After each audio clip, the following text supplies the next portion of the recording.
you guys? How are you? Where's my chat? Good morning, Tara, if you're still in the chat. I gotta refresh my feed real quick. Hang on. Un momento, por favor. Always goes like that. And I got dogs ticky-tacking around on the damn floor. Again. Didn't put them up. Oh my goodness, yeah, just me and you, Tara. What's up this morning?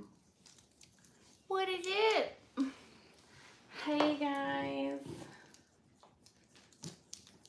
I can see my chat this morning and we are actually live. And I know it's early, but I just figured we would hang out. I made my coffee.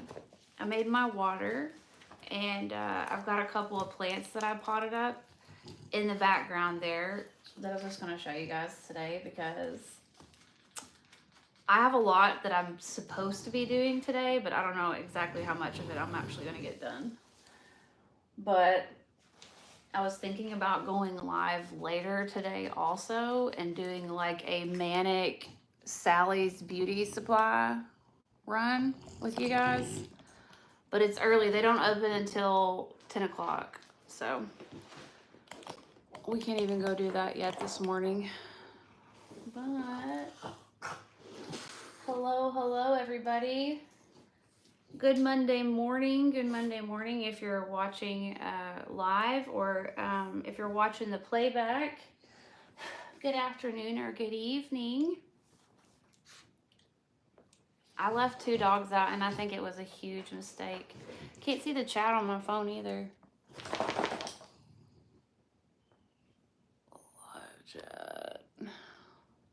Here we go. Yay. I don't know what I'm doing on any of this stuff. So that's pretty much all I'm doing, just hanging out, just having some coffee. Figured I'd just chitty chat with you guys. While I'm supposed to be cooking lunch later today. I think Cletus is coming home for lunch. I'm gonna be making some burger patties, which is pretty much the only thing that we've been eating for like months, I feel like. Good morning, 7-Eleven. How are you today? Oh my goodness. And pretty much the only thing we've been eating is bacon, cheese, hamburger patties, avocado, and that's pretty much it. I feel like that's all we've been eating. We used to eat like a lot of stuff like fish and all that, but it's just such a pain in the ass to cook any of that stuff. Good morning, Savannah. What are you up to this morning? Who's at work and who's working from home and who's homemaking? Who's homemaking, who's working from home, and who's working? If you can hear snorting and sounds, that's Winston. Kelly, good morning. Good morning. Thank you. Love to see you too. That's Winston, my French bulldog. If you're new here, I'm sure no one in this chat is new here, but if you hear snorting and sounds like licking and sucking, that's coming from the French bulldog in the floor. So I hope I don't get flagged for Seinfeld being on over there in the corner. Maybe I should turn that off. It's not visible 100%. There's a big glare on it, so I think we'll be okay. I think we'll be okay. Like I said, I don't have anything super interesting. I just wanted to hang out with you guys. And like I said, I think I'm going to go to Sally's Beauty later and take you guys with me. But I don't even know how that's going to go. I don't know how my internet's going to be when I get in the car, like when I'm driving around, if my internet's going to be shit or not, or if it's going to lag the whole time. It's going to be really experimental today. Savannah is homemaking today. That's lovely. Maybe you can watch or listen while you're folding clothes or doing laundry or sweeping and mopping. I have been avoiding the dishes. So my teenagers do dishes Monday through Friday. And on Saturday and Sunday, I'm supposed to do the dishes, but I haven't done the dishes yet. So the sink is piled up, but it's my fault. It's nobody's fault but my own. So what can you do? What can you do? There we go. I don't have any lights left. I have nothing to light up my screen anymore. All my lights have officially died. I had them forever, so I can't believe they actually died. Good morning, Ari. How are you today? How are you? How are you, Miss Ma'am? I was telling everybody I'm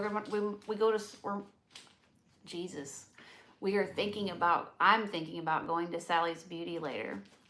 But I'm gonna have to start a different stream when I do that, because the phone I'm doing live on right now doesn't have the internet when we leave the house. So if we do that, it's gonna be a real adventure. Hey, Bob, you wanna come say hi? They haven't seen you in a long time. You wanna come say hi? You wanna cover me in dog hair and come say hi? Come here, fat man. Come here, fat man. You wanna say hi? I don't know if y'all can see him or not. I'll lift him up for you.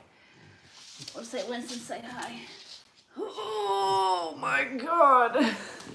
There's my big fat boy with a dirty chin, because he goes outside and he roots like a truffle pig in all the dirt spots outside. Yeah, and there's my big fat boy. Oh God. You know he weighs like 32 pounds. We went to the doctor last month and I was like, damn, that is heavy. He's a heavy boy. He's a big, fat, heavy, handsome man.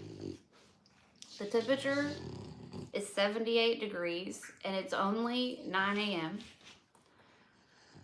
And I didn't get my dog walkies in this morning, which really sucks because I don't like taking the dogs out, like if it's over a certain amount of degrees outside, which it's gonna be by the time I get done with the live, so they may not get their walkies today. I swear, I feel like so bad when they don't get their walkies in the morning, and they're not gonna get it because by the time I get off, it's gonna be way too hot. I use a treadmill when it's way too hot, but we don't have a doggy treadmill, unfortunately. Unfortunately, you're tired, Ari. Good morning, Shayna. Yeah, we're gonna do a Sally's Day today. It's 88 where you're at, Ari? Do you mind me calling you Ari, or do you want me to call you Ariel? I don't even know if I'm saying Ariel right. If it's Ariel or Ariel, I'm not sure. So, I just say it like it is in the deal with that Ari. Yeah, that's way too fucking hot. I'm not into that. Oh my God, that's way too hot. That's like a fat man laying on you as soon as you walk outside. That's what it feels like here. The humidity, it just lays on top of your face like a wet washcloth. It's not super enjoyable. Ari is fun and cool. Ariel. I'm never going to get that right, so we're going to do Ari. I know it's suffocating. It's hot as hell outside. And I get so freaked out because, like, I'll be scrolling through Reels or whatever, and it'll be like, the #1 cause of death from French Bulldogs. French Bulldogs' #1 cause of death is heat exhaustion. And I'm like, okay, so we're just never going outside again is what you mean, because my boy is very, very precious, okay? And we're not going to have no heat exhaustion. Not on my watch. Over my dead body. You know what I'm saying? No. One time I had to take him out. He had diarrhea really, really bad in this heat. And I had to just keep taking him out like every hour on the hour because I just couldn't keep up with what he was doing. And I would just stay over here like completely on the side where it's all shaded. I'm so neurotic. In case he's like, he'll be fine. He'll be fine. I'm like, he's not going to be fine. And what if he wasn't fine? Are you ready for that responsibility if he wasn't to be fine? And he's like, no. And I was like, all right, well then let's go back in the house. Pretty bad. Casey went to work this morning. He should be back at like noon or so. So if we do any running around, if we do go to Sally's, I'll have to start a separate stream. And then we have to be done because I got to cook. I have to come home and cook. We do not play with precious cargo, do we? Good morning, Casey. Nice to see you. You got the same temperatures as me. I don't know. what was I watching? I was going to talk to you guys about some stuff. Oh, the number one thing I'm going to tell you, my freaking goldfish died. The goldfish that I just made a video about. Good morning, Kristen. The goldfish that I just made a video about with y'all like 2 videos ago, and talking about how my goldfish has been in my bedroom for like 4 years, maybe 5. And it's like I was always just, I don't know. I was just talking about how lovely of a goldfish that goldfish was, and that goldfish passed away. I have no idea what happened. It was just like one morning I woke up, and I normally get up and go to like, because the fish tank's right next to my bed, feed him, and he was like belly up in the roots, like wrapped up in the roots and stuff. So I don't know if he got wrapped up in the roots and died, or if he died and just kind of floated over there or whatever. But it was super sad this morning. In case he had to get him out and, you know, do the thing with him. But I was like, I can't believe how sad I am over a goldfish. Like, that's how emotionally compromised I've become, where, I don't know, I've had him for such a long time. I don't know, it's just really sad. And it was right after we put in a little companion black goldfish for him. The little black guy, he's still alive in there, but not. And then I'm like, did the black goldfish have something on it and make my goldfish sick? Because they've been in there together for like a week or something like that. So I'm not sure. But yeah, I was really sad. And a couple of times, you know, I think he might have been sick. And when I say this out loud, I want to sound like the biggest idiot. I know, it really sucks, you guys. Yeah, it really sucks. I don't know.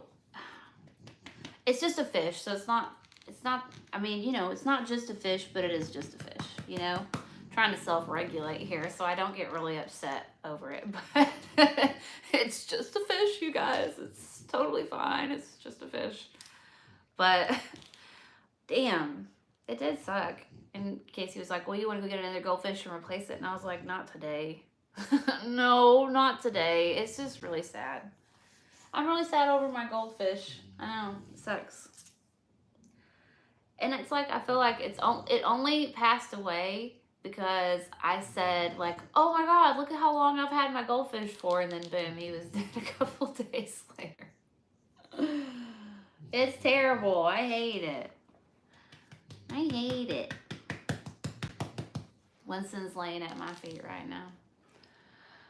Yeah, I know, they die easily sometimes. And then me and Casey were like looking it up and being like, well, how long do goldfish live? And like, I was like, I think they live like 10 years or something like that. He must have been sick or something was wrong with him and we just didn't notice it, you know? So we're bad fish parents. Like, that's just what my brain's telling me because he passed away. I was like, there must have been something I didn't see or didn't notice, you know? It's all my fault that he's gone, so I don't know. Winston's gonna start his snoring part of the morning. Good morning, Kimberly. What's up, you guys? Oh, it's okay. It's okay, Kimberly. No worries. It's just a goldfish, but I am like a little sad about it. It's okay though. We'll get a new goldfish and hopefully he'll live a long, long time too. The whole reason why I got the little black goldfish is because I thought he would like to have a friend, but the friend may have killed him. I'm not 100% sure. Not 100% sure. So school is coming up. I don't know when y'all's school starts, but our school is starting mid-August. I know a lot of schools across the country went to like either our all-year school or have done where they break up the summer in really weird ways, but we still have a full-on summer for my teenagers. So school's coming up really soon. The boys are actually asleep right now. They're sleeping in, you know, they're teenagers. But we went and shopped for not this week, but last week we went and shopped for some shirts and stuff like that, and we stuck to just shirts. And they picked some really funny graphic tees, which yours start after Labor Day. Oh, that's terrible. they got some really funny graphic shirts, and we have to go to the mall together to get that stuff. But here's what I really wanted to say about the mall shopping and the kids and the going back to school was that my kids are like really funny now, and they still fight a lot like cats and dogs or whatever, but they're really funny now. I don't know where Cody went. I don't know where Cody went. I tried to message him a couple of times and I didn't get anything back, so I don't know where he's at. I'm praying for him that he's okay. I lost my lawnmower Blenny 2 months ago, and it was pretty sad. I understand. You lost your lawnmower. That is sad if you have to spend money and replace it. My point was being that my kids are pretty cool now. They're not 100% cool yet because they still fight and they wear me out and stuff like that, but my kids are pretty funny. Like, they had me rolling the whole time we were at the mall, and we have a pool table out in our garage, and we play pool together, and they're starting to get to where they can actually really play, and I'm not worried about them tearing the felt off my shit every other shot they make, you know what I mean? But they talk trash like crazy people. I don't know, they're just fun. They're fun to hang out with, and now, not all the time, okay? I'm still mom, and they still drive me nuts, but they're pretty fun to hang out with. And I don't know, it's just, I'm getting, school starting, and this is gonna, one of my kids, this is gonna be their senior year, so that's really intimidating. For me, for him, we're all intimidated. And for my other son, it's gonna be his junior year. He's also intimidated. And I just feel like my grasp on like this portion of my life is loosening, and like my whole life is going to change very, very soon. So whenever we go school shopping, it's like this existential crisis happening in the background of my head, where I'm just like, the whole time, like fighting back tears almost, because like I don't want to do it. Like, it's so sad. It's so sad. I'm like sad about my goldfish, and now I'm talking about how my kids are going back to school. I think I'm having a sad morning. I think I'm having a little bit of a sad morning today. I don't know. I'm just sad, and I don't want them to go back to school. Are there any moms in the chat that have already been through the whole senior year thing and all that? I don't know. Winston, you can't be snoring the whole time, babe. You can't be snoring the whole time. I don't have my mic. You're going to be really messing up the noise. I don't know, man. I'm just freaking out. I'm totally freaking out, man. I'm not ready for my kids to be grown. And I don't think they're ready to be grown either. And I'm not going to put them on blast, but we have taken the driver's permit test a couple of times. I'm not going to say how many times, but we've taken it a couple of times, and nobody's passed yet. And I'm not mad about that. You know what I mean? Like, I am not mad about it. I really feel like they have zero business whatsoever being on the road. And yeah, I just feel like they don't have any, they have zero common sense almost at this stage. It's like, how are they supposed to be operating some 3-ton vehicle, some 2-ton vehicle? You know what I mean? Like, how am I supposed to trust them with that? I can barely trust them to wash the dishes and then not be greasy, you know, like, and I'm supposed to be teaching them how to drive. Like, what? That doesn't even make any sense. That doesn't even make any sense. So there's no pressure from me. Like, I remember when I went and got my driver's test when I was younger, I had to take it an ungodly amount of times. I think it was 7. And have fun with that in the chat, because I didn't want to pass my driver's test because I was deathly afraid of driving. I did not want to drive. So I didn't study for the test, and that's why I had to keep taking it over and over and over again. Does your school system have a driver's ed course? That helped me a lot. I don't know. I haven't even thought about that. I don't know, but I will find out, because I think that would help them a lot. That would help them a lot. Yeah, sometimes, when you say that, for real, Shayla, for real, like, I think about that all the time when I'm driving. Like, the mistakes I make sometimes when I'm driving, and it's like I'm going to give them that responsibility. I don't know how people do it. We already went through it once with Casey's teenagers, and he was like so cool and calm and collected about the whole thing. It's insane. Nope, mine will both be in middle school this year, and one is about to turn 13, so Jesus, take the wheel. Yeah. Whew, girl. That was a rough portion for me. 3 years ago, my youngest was a senior. I was 30 before I got my license. That's so sad. Okay. So you know exactly where I'm coming from with it.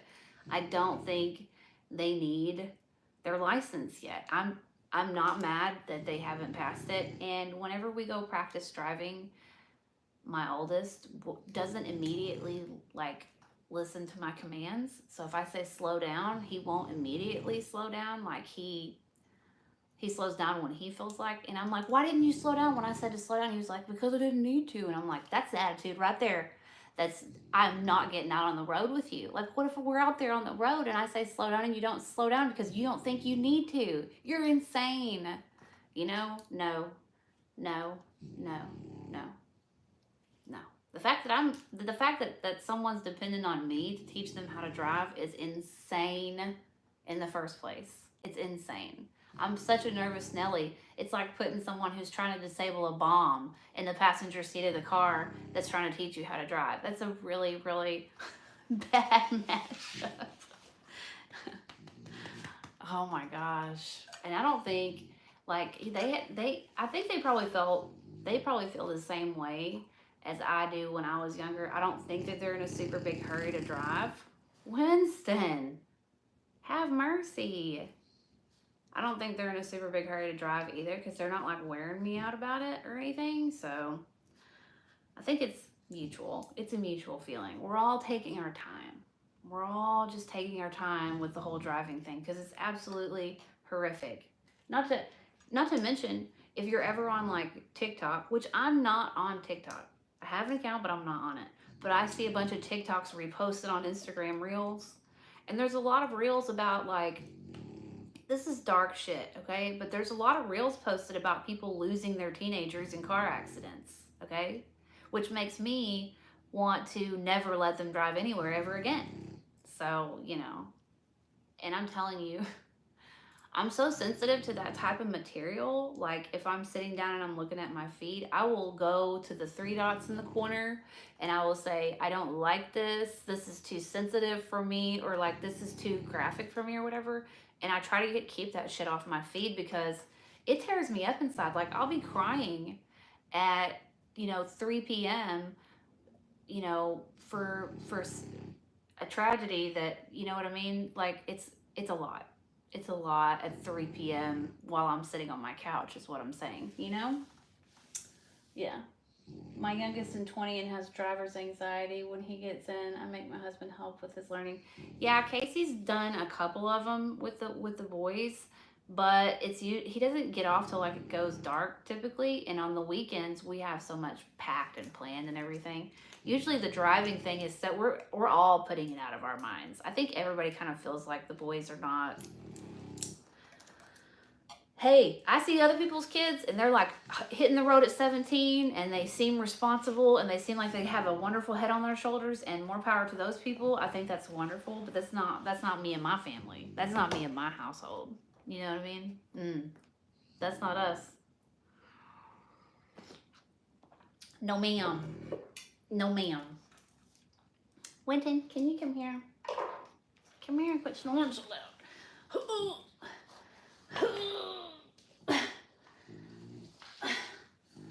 Oh my God, are you seriously not gonna move? Are you not gonna move?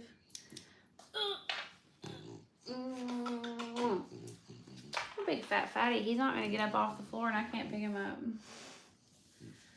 Yeah, I agree. Mary, I agree. They are more dangerous than people think. And I'm such a nervous Nelly. Anyways, there's a company trip planned for Casey's work, and it's going to be international, and it's coming up in November, and we got selected to go. And it's taking everything inside my body to not say I don't want to go, because I am so we went on a plane and we traveled, I think it was for my 38, not last year, but the year before. It was absolutely terrifying. But when I got to the destination, it was so fun. Like, it was probably the most fun I've ever had on a vacation, like ever. And but the ride home was also just absolutely terrifying. And now we're thinking about going somewhere else again. And it's just, like, I'm so scared. I'm such a scaredy shit, dude. I'm a scaredy shit, little scared ass.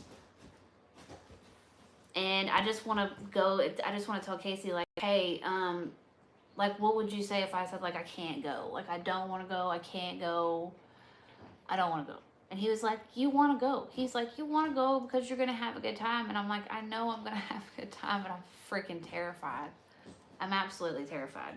And we wouldn't be going anywhere if it wasn't like something his company was doing, you know, and saying, you know, otherwise we wouldn't be going anywhere. But I don't know, man. It's terrifying. I'm terrified. I'm terrified. Which, you know what sucks? Because that's only like half my personality. And the other half of my personality is like a badass who is a jet setter and a trendsetter and loves to travel and would love to see Scotland and Italy and Greece and the islands. And that's half of me. There's half of me that's like that. And then the other half of me is like Courage the Cowardly Dog. And they live, there's not a lot of meshing in between those two things. It's just like Courage the Cowardly Dog and the jet setter. And they just are like this. And then I have to deal with that all the time because the jet setter will make plans. And then the Courage the Cowardly Dog has to sit with these fucking plans for 3 months. You know what I mean? Like, oh, God. You know, like, it's not fun. It's not fun. It's not fun to live in that body. But we did have a really, really, really good time the last time we went somewhere. Like, and Casey never, ever, ever has alcohol, like, ever. And when we went on vacation the year before last, they served margaritas. It was really hot, obviously. And so he was like, yeah, like, I'll drink a margarita. And they made them kind of weak where you could just sit at the, you can kind of sit at the pool and drink margaritas all day and you're not going to get shitty because there's not a ton of alcohol. So you just get this really nice, lovely buzz throughout the day. And it's super hot, so you're hitting the pool at like 9 a.m. You go sit, you're like, oh, I'm sweating. And then they hand you this margarita that barely tastes like alcohol. It's got tons of rock salt all around the rim. Delicious. And then you just drink those like till 2. And it was the first time that I'd ever seen Casey get really shitty. Like, not shitty, like not falling all over the place, but he was having a hell of a time. A hell of a good time. And he's one of those people who, number 1, never drinks, and number 2, hates like the flavor of anything alcohol. Can't drink a beer, but just prefers not to. So he's out there and he is loving the shit out of these margaritas, okay? Loving every second of it. Loves salt, loves salty things, so he's just like killing these margaritas all day. Well, you know how when you go somewhere for vacation or whatever, they'll have like pool fun or whatever. They'll have a person come out, like an instructor, and he will like direct some games and fun time and dancing and stuff like that. So, oh my gosh, I'm sorry. I didn't know. I can't see, the chat's not popping up on my feed, so I can't see when someone's saying anything. The travel anxiety, yes, the travel anxiety, it really messes me up. It like gives me indigestion, heartburn, all the things that Pepto-Bismol is made to treat. It gives me all that stuff.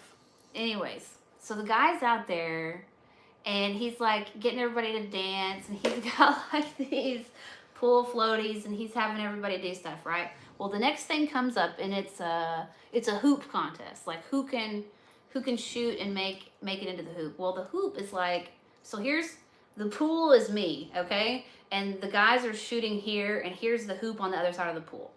So you're shooting, and then everybody's like, hi, you know, while they're all having fun. So I'm like, Casey, go get in line, go see if you can make it. So he goes, and he comes up, he makes his shot, okay? And he falls in the pool as he's making his shot. So he goes like this.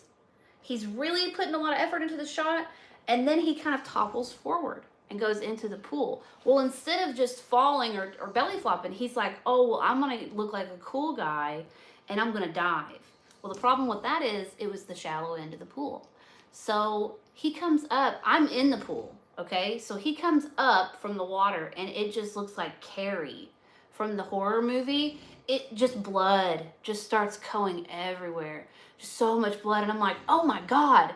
And I took his head and I dunked him under the water because I thought maybe it was just like a superficial cut and I was going to rinse the blood off really quick. He came up and it was worse. It was just like pouring all over his face. He had cut like right here into his forehead on the very bottom of the pool. And he was like, God, I need to find some pictures so I can share some pictures with you guys to go along with that story time, because he was still kind of lit when it happened, and he was looking at his cut in the mirror at the hotel, and he was like, and I took a picture of it because I was trying to take a picture to show like the laceration or whatever, and he was like this because he was still kind of shitty. And I was like, well, if you got injured, it was a good time to get injured, because I don't think he felt a whole lot. And it was nice because on that trip there was like, can't remember if she's an RN, but she was able to like, you know, take a look at it, put some pressure on it, and thankfully we didn't have to go to a Mexican hospital or anything. Not that the care wouldn't have been perfect, but I just didn't want to go to the hospital. So that was really good. And he just wore a Band-Aid on it for the rest of the time in a ball cap. I've got pictures from that trip. I need to like collect them all and like show you on my phone. Because it's not on this phone, it's on that phone, my old phone that I used to carry, that I'm using to record with. And every time I go to want pictures, they're always on that shit. And they're never here. But that was the last time we went, and it was so fun. Like, we would go out and dance at night. It would be like so hot that every inch of our clothes were just drenched in sweat, completely wet. It was my first time seeing like a live mariachi band and stuff like that. It was really nice. Time's gone by, right? I haven't done anything fun, it feels like, since then. That's dramatic. That's dramatic. I've done fun things. I haven't done something like that though in a long, long time. But anyways, the economy these days keeps people from enjoying themselves and going on trips and having dates and doing things like that. So that's all I'm going to say about that. The economy is putting a cramp on my style for sure. For show, for show.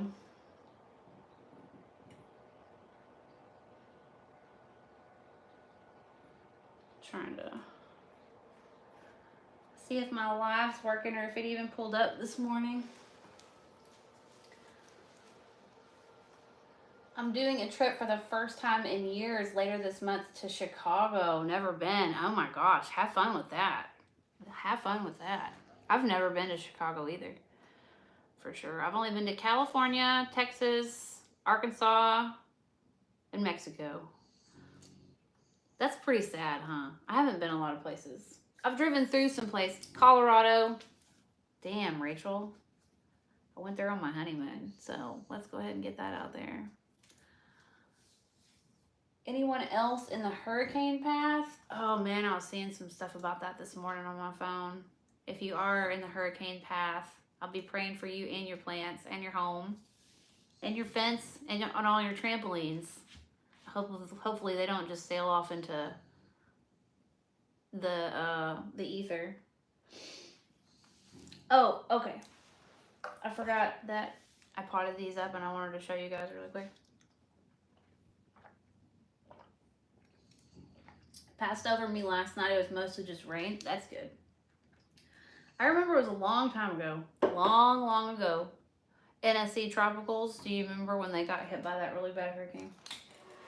And it tore up their old shade house and shit. Remember this? I got this. Oh, thank you so much. I got this at the, not the pot, but I got the whalefin sansevieria at the shop Sea King Tropicals here in my town. My rare plant shop here in my town. And I fucking love this thing so much, you guys.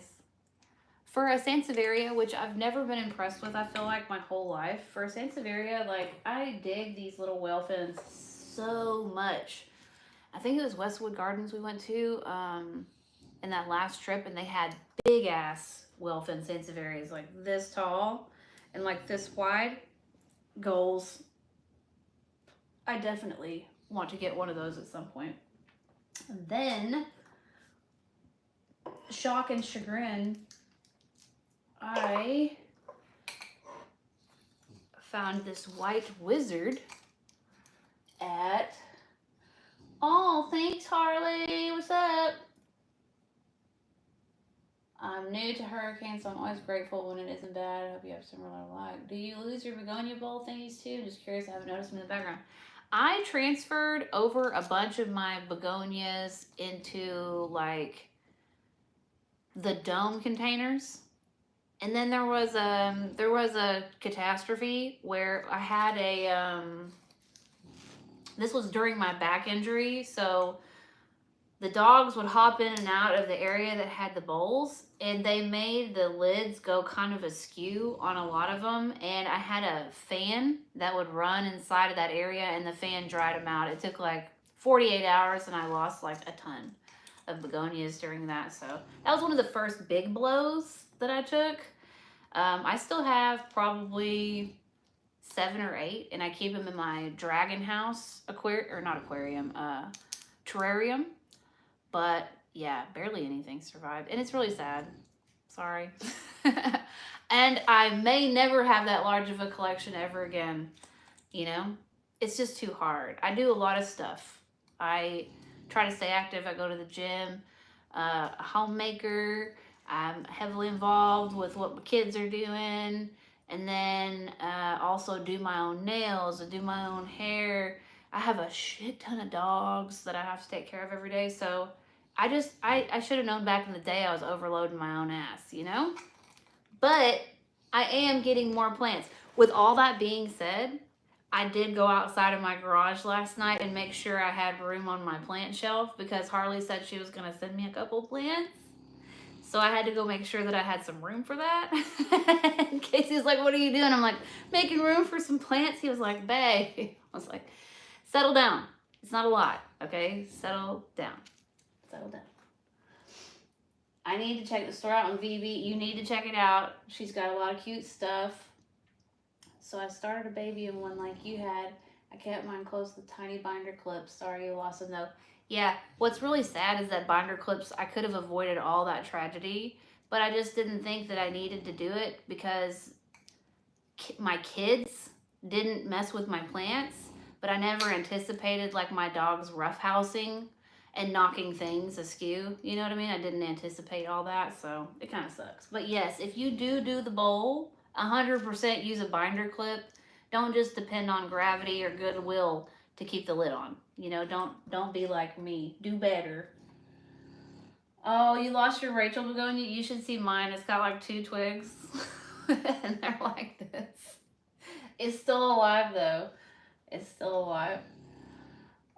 You inspired me to start doing my own nails years ago. Nail content would be so fun again. Did you know that Harley did nail content once upon a time? She was really successful at it. Painted nails, crazy places and stuff. Anyways, enough about Harley. Enough fangirling about Harley. Here is a white wizard. I got this at Target. Would you believe that shit? I pined over a white wizard, a white princess, and what is it? White wizard, white princess, and what's the other one? White knight. I pined and pined and pined and pined over those. Target. I got it at Target. Oh my God, I was so shook. And look, the little plant has the pot has a cute little face on it. I love these. I noticed that when I went to go replant some stuff, I picked 2 with the faces on it. I think I really dig the little, these are also the plants that I potted up when none of my footage, when I didn't push record. And so I didn't get any footage from that day. That was a fun day. I think that was a portion of the reason why I was like, you know what? I think I'm a live streaming girly from here on out. Number 1, I like interacting with everybody. Number 2, I like to chat. I like to chat with everybody.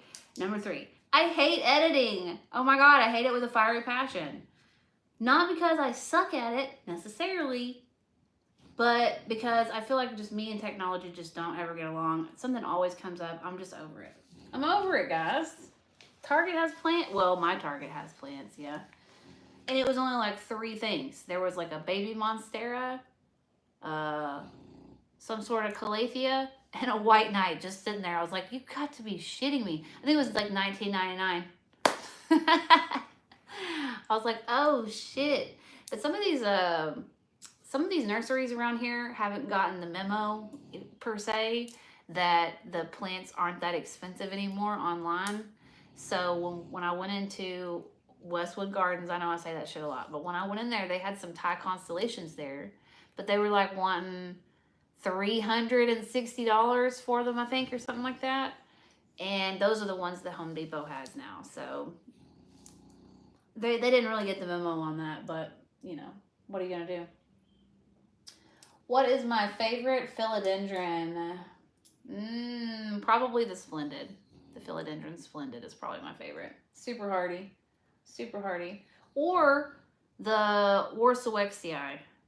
The Warsaw, I don't know if I'm saying that right, but let me tell you something. If there is a hardcore cast iron philodendron plant out there, it would be that philodendron Warsawexii. I think I'm saying it right that time. That thing is hardcore. I didn't water it forever. I had that tent piled up in a pile like this because it's hard to compress or whatever in the corner of my deal. That thing had accidentally gotten scooted in the back of my garage. No light, no water, no nothing, and survived for like a month like that before I found it. When I watered it, it sprouted a leaf like it wasn't nothing.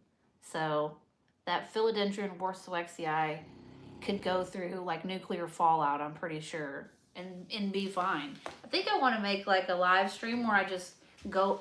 I want to do a live stream plant tour out in the garage where y'all can just ask me whatever you want to ask me. And then I want to do a live where I talk about all the cast iron plants, like plants I can't kill. And girl, if I can't kill them, you got a really damn good chance.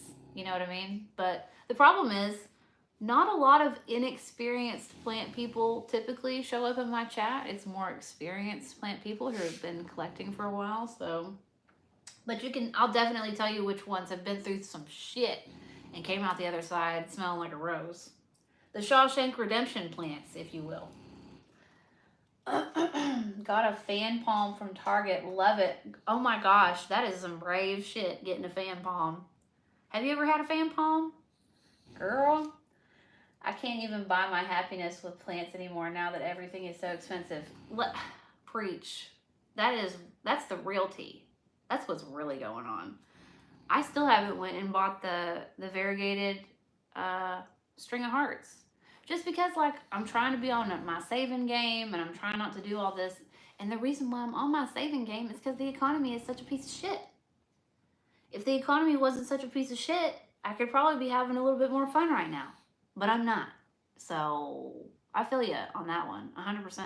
That's why I'm talking about, let's just do plant trades and stuff like that. Because nobody afford anything right now. You know? No. That's what I'm thinking.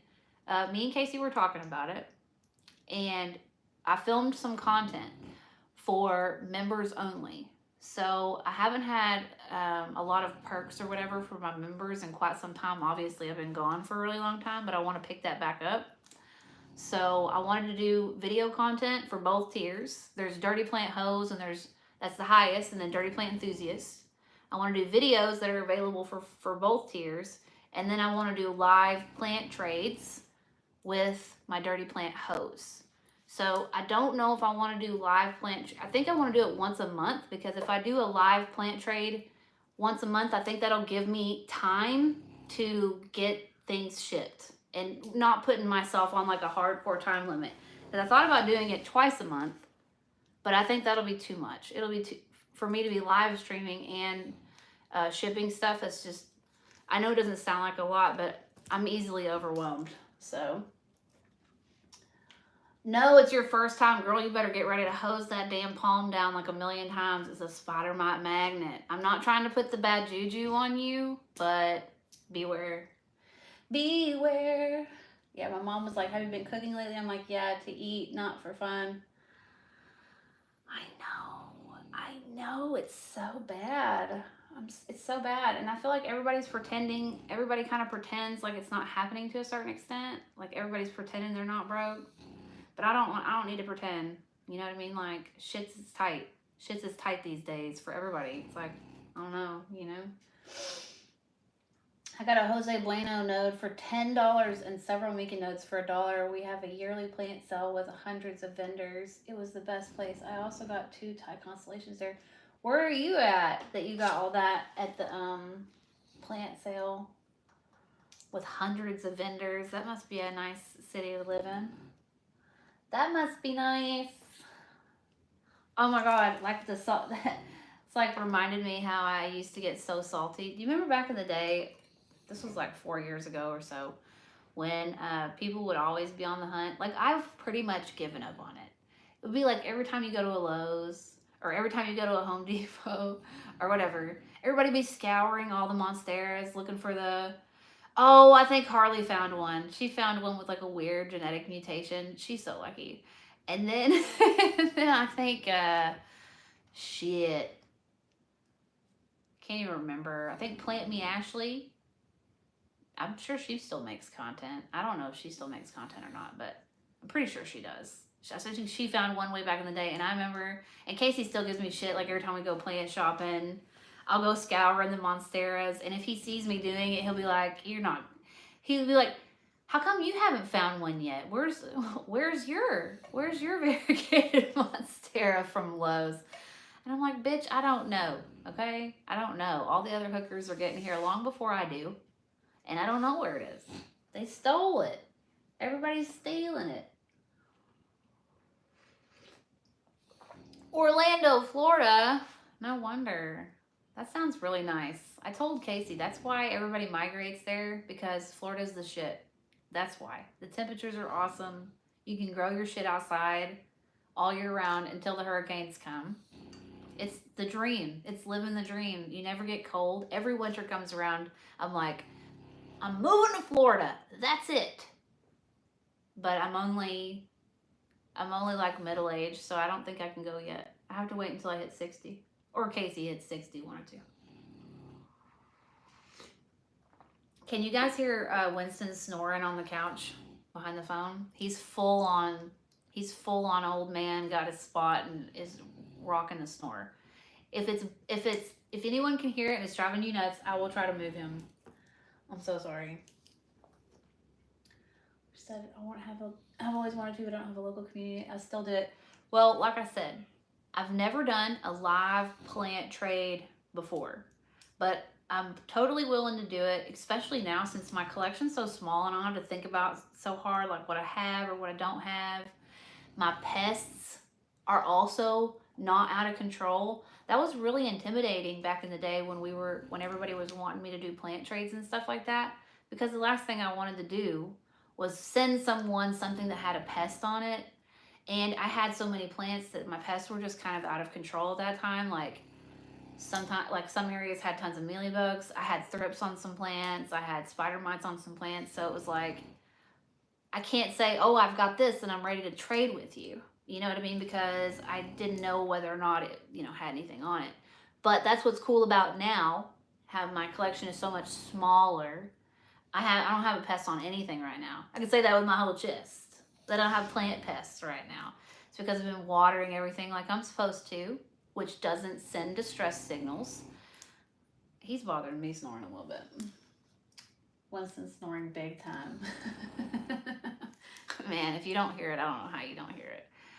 But yeah, so showering my plants often and stuff like that's really kept the pest population down, which is awesome because now I feel more confident about doing plant trades. Does that make sense to everybody listening? If you've had plants or if you've had pests before, I just feel like, yeah. Before it was scary because I was like, oh my God, someone's going to get something and they're going to accidentally get like a plant with like a thrip or something on it. And I'm just going to, You don't want to devastate someone's whole collection, you know? One thrip, just one is enough to ruin your whole life. Your whole life. And nobody wants that. I'm not doing that to you. That's for damn sure.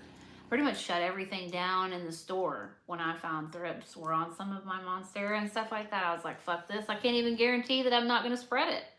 So, but anyways, it's all better now. It's all better now. Yeah. He does not need his beauty sleep, girl. He sleeps all day long. That is his profession. He 100% does not need that beauty sleep right there. I'd make him come over here and sit in my lap. Force him to spend time with me. At some point, I do think I'm going to start back with the store.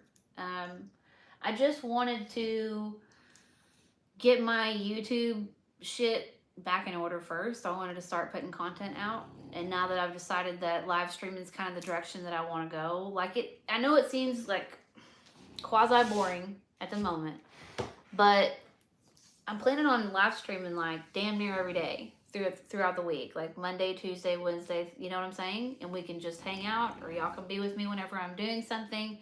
And I'm hoping that it just gels well. Obviously, if it doesn't, oh God, sorry, RIP headphone users. Obviously, if it doesn't go well, like I'll go back to making recorded content, but I don't think it's gonna go poorly. I think it's gonna be fine. And, you know, I know that for some people, if I'm not talking about plants the whole time, they're probably not gonna be down with that. I totally get it. There are some creators that I watch where if they go off page or off topic, I'm not really interested about it. I understand that I'm gonna maybe have a little bit of shift in my audience, but that's okay. Because if you're doing something creative like YouTube and it's not all about the money for you, then you have to continue to keep being creative or you'll feel like you're actually dying.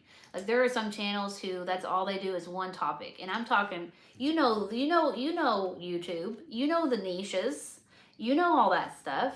And when you are stuck in it, you're not really stuck in a niche. The niche is you on YouTube. So if you make content outside of your niche, you're not going to get views on it. You're not going to make money on it. But for a creative person, that doesn't matter. You're going to keep making content like out of that niche. It doesn't matter. So I probably will just continue to live stream because I want to grow my channel based on that, you know? Like I'm not scared to be myself online. Oh my goodness. Welcome Shayna Nelson to the Dirty Plant Enthusiasts. I'm going to have a plant trade later this month. Keep your eye out. Keep your eye out. But yeah, I just think that this is the better way to go. I feel better about it. Usually when I used to go to film a video, I would be really, what do you say? How would you say that? I would kind of dread it, you guys. I would kind of dread it because I don't know. I guess I just like felt like I was repeating myself, like on a million, like times a million repeating myself for whatever the title of the video was going to be about plants, and I just couldn't do it anymore. I think that was another part of the reason why I took the break, you know? So I still love plants. Plants are 100% part of who I am and will probably be part of who I am into perpetuity. It's just not all of who I am, and I want to make content around other things. And eventually, we will all be here together enjoying multiple forms of content and enjoying the chat and stuff like that. And it won't be a big deal anymore. You know what I mean? You got to step out. Bitch, you got to step out sometimes. You know what I mean? You got to get out of your comfort zone. And this is me getting out of my comfort zone for sure. Oh, thank you very much, Mary. Thank you, Kristen. Yeah. Plants and life. Plants in life is what it's going to be. Sometimes, like I really have to think through all this in my head because I have a normal house and it's normal lived in. So my house is not immaculate. I think I've said this in videos probably a million times because I've always felt very insecure about like my house not being beige My house still having the same damn wallpaper it had from the waist down since I moved in. I have a lot of dogs, so even if I swept and mopped my floors every single day, it's never going to be perfect. I have dust, I have dirt, I have grime. There's dishes in the sink right now, and I think that's what kept me a lot from wanting to do this type of, like, I've always wanted to lean towards this stuff, but I've never done it because I always felt like I would be too harshly judged on what my environment looked like, you know? And people are gonna talk some shit. Like, I'm not thinking that everyone's just gonna play nice. Like, I know people are gonna talk some shit, and that's fine. I'm planning on allowing a certain amount of that, but, you know, obviously you can't get ugly or anything like that. But I have a lived-in home. I live here. I don't get on my hands and knees and clean my house 24 hours a day, okay? I don't know a lot of people who do. So when we're doing this live stream era and you see, like, whatever, you know, that's what's up, that's real life. And I think that authenticity is the way to go for this era in YouTube. I'm sick of people living fake lives and doing ridiculous hauls, and I'm just sick of it. Like, I've got to just, we're kind of beyond that. I feel like I am. What's up, Aaron? Thank you, Mary. Yeah, really, Emily, that pressure's always been there. And I'm gonna be real with y'all. Like, I grew up with a mom who had bipolar disorder and probably a myriad laundry list of other things that weren't diagnosed. And the way our house looked was an issue. And it was a serious issue, okay? Like, the cleanliness of the house was a reflection of who we were as people. Like, it was a whole thing, okay? And in my adulthood, I think the reason why I don't place, obviously, a lot of merit or weight on it, like my house being absolutely perfect, is because I grew up in that environment, and because I felt that way growing up. I just can't do it as an adult. I just really can't. I think at the beginning of my YouTube career, I tried so hard.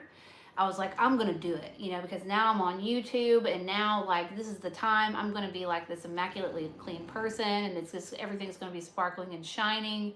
But guess what? It didn't change anything. Like, I'm still an average housekeeper. I wouldn't call my house disgusting. I'm just average. I'm an average lady living an average life in an average town. The end. You know what I mean? And I can't continue to beat myself up for being something for not being something, you know? I'm just an average lady, you know? So that's the content I'm going to be bringing, is average lady shit. And I also want to hang out with y'all. By the way, when we hung out the other day, Aaron, I love how real your videos and inside your homes is how most of us truly live. Not in a perfect all-white farmhouse Instagram set. Girl, telling you. Post if you live in your house too. If you live in your house too. Hell yeah, we all live in our houses. But it doesn't feel like that, I swear to God, every time I open social media. And I know this sounds so dumb. It's like, quit going on social media then. But I can't. That's just what we do when we have free time. Whenever I get done doing a task or whatever, and I sit down and I have a smoke or whatever, I'm looking at social media. And everybody's shit looks perfect. This whole under-consumption core thing that is trending right now, which I'm just seeing it on Instagram or whatever, I am so in love with it. Seeing everybody's real environments, their real, like, bathtubs, their real bathroom countertops. Everything is so real, and it was super inspiring, too, to see that stuff lately, because it does get super overwhelming to see everybody's white everything.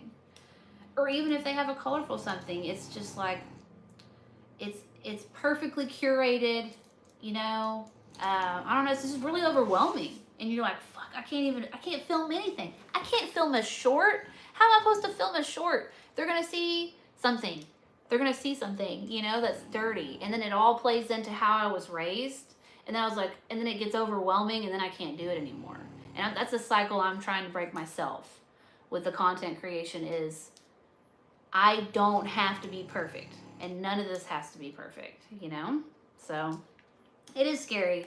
It's scary because when you're just chilling or hanging out and stuff, you talk a lot more than you would normally in a regular video, and you can't edit out all your mistakes. You can't edit out weird, shitty things that you say. So it's a little intimidating, but I'm human.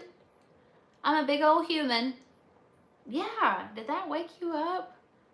You sound like a 70-year-old man in a recliner right now. So you know. Yeah, try not to let it stop you. But I say that, but I'm coming at it from like 5 years of experience, and I don't think I could have made this leap if I hadn't already had that experience. And I've already racked myself over this stuff for years on end, you know? So it is what it is. Our farmhouse is accented with toys, half chaff glitter, chaff glitter, and pet hairs. Normalize lived-in homes. Yes, ma'am. That's what we're going to be doing over here. Empty space irritates me. I love filling my home with things I love. Me too. Never been a minimalist. Never will be a minimalist. It's maximalism all the way, baby. All the way. All the way. And that's with everything, including I have too many pets, probably, for most people. I've always been embarrassed about that. And I don't want to be embarrassed about it anymore. Like, I do my own dog grooming. Like, I don't know if y'all knew that. I probably haven't shared that, but I learned online how to groom my dogs because I have a couple of Shih Tzus that need, grooming, and I can't, like, who can afford like $75 a month to do that? And that's not including tip. Around here, like, I don't know what y'all pay for dog grooming, but I learned how to do that. So I was thinking about doing a live stream where we groom like some of my dogs together. Y'all just gonna hang out. We're just gonna hang out. And today, I happen to be doing nothing. So, look, you can see my fat arm in the mirror. Ugh. Ew. Oh yes, the pet content. I don't know. I want to do more pet stuff, but they are so wild. Y'all wouldn't be able to hear me talk at all if all the dogs were out. It would be wild. One would be barking, the other one would be barking. And then I've got my little Lilu. She sits on the back of the couch. That's her job. She watches for people to walk by and screams bloody murder when they do. They're not well-trained dogs. I said I had a lot. I didn't say they were well-trained. And she'll just scream. So if we're out with the dogs, maybe live stream their walking. Like, I'll take a walk with you guys with them. I think that would keep them more occupied. Walking and grooming and stuff like that. But they can't just be, it's like having toddlers. They can't just be up. Yes, we'll do some nail stuff too. I gotta get my nails done. I say that like I'm going to somebody. I'm so lazy with my nails. So I did them gold probably like 2 weeks ago or 3 weeks ago. And they've grown out like 1/4 of an inch. But I'm only replacing them when they fall off. So this one's grown out. These two are completely grown out, about to fall off. I replaced these 3 like last week. These 2 are about to fall off. I'm done with the bullshit. Doing them all at once takes like 5 hours. So I'm just doing them as they fall off. And then when these fall off, which they're getting really close, I'm thinking about doing pink. I always do pink. I don't know what I'm talking about. I'm thinking doing pink on pink, like making it look like a neon sign. Like doing the hot pink under and doing the regular pink on top. It's complicated. I'll show you some inspo pics. This is the last time. Next time we go live, which will probably be tomorrow, I will have some pictures accumulated in my phone where I can hold them up to you and show you this is what I'm talking about. These are the nails that I'm thinking about doing. And then we'll do a poll, and then you guys can help me pick which nails I'm doing. I've already decided that I don't do acrylics anymore, girl. Or guy. I'm sorry, Tim. I don't do acrylics anymore. I just do like the gel. This is all just gel and pre-made soft tips. But it's still fun. We can still have fun. For sure, yeah. The chaos and the tools. Chaos and toys. Girl, I have like So I don't know. These are becoming like a spill hazard or a trip hazard, but I've been starting to buy all the hard toys for the dogs because they tear up the soft ones. And now when I step on the hard toys on a hardwood floor, I'm about to like bust my ass every time I turn around. I'm a bit behind the live video because my dog tried to walk on the pool solar cover and fell in. Oh my god. She's fine, but I just wanted to say your authenticity and relatability are the best. Oh, thank you, 7-Eleven. Poor baby. Fell in the solar cover. God, what a nightmare. Ugh. Glad we don't have a pool. Winston would drown himself immediately. So I'm still on the fence. I know we did a poll. Jeez. About me dyeing my hair. Okay? And I want to go to Sally's. And I want to get a brown color that we can all agree that will look good. Okay? But I'm so scared to do that, you guys. Because once I go brown, there ain't no going back. There's no going, all this work, all this time, all these years of being blonde, there's no going back. It's just going to be brown on blonde. That's it. You can't lift it back out. This hair ain't going to lift again.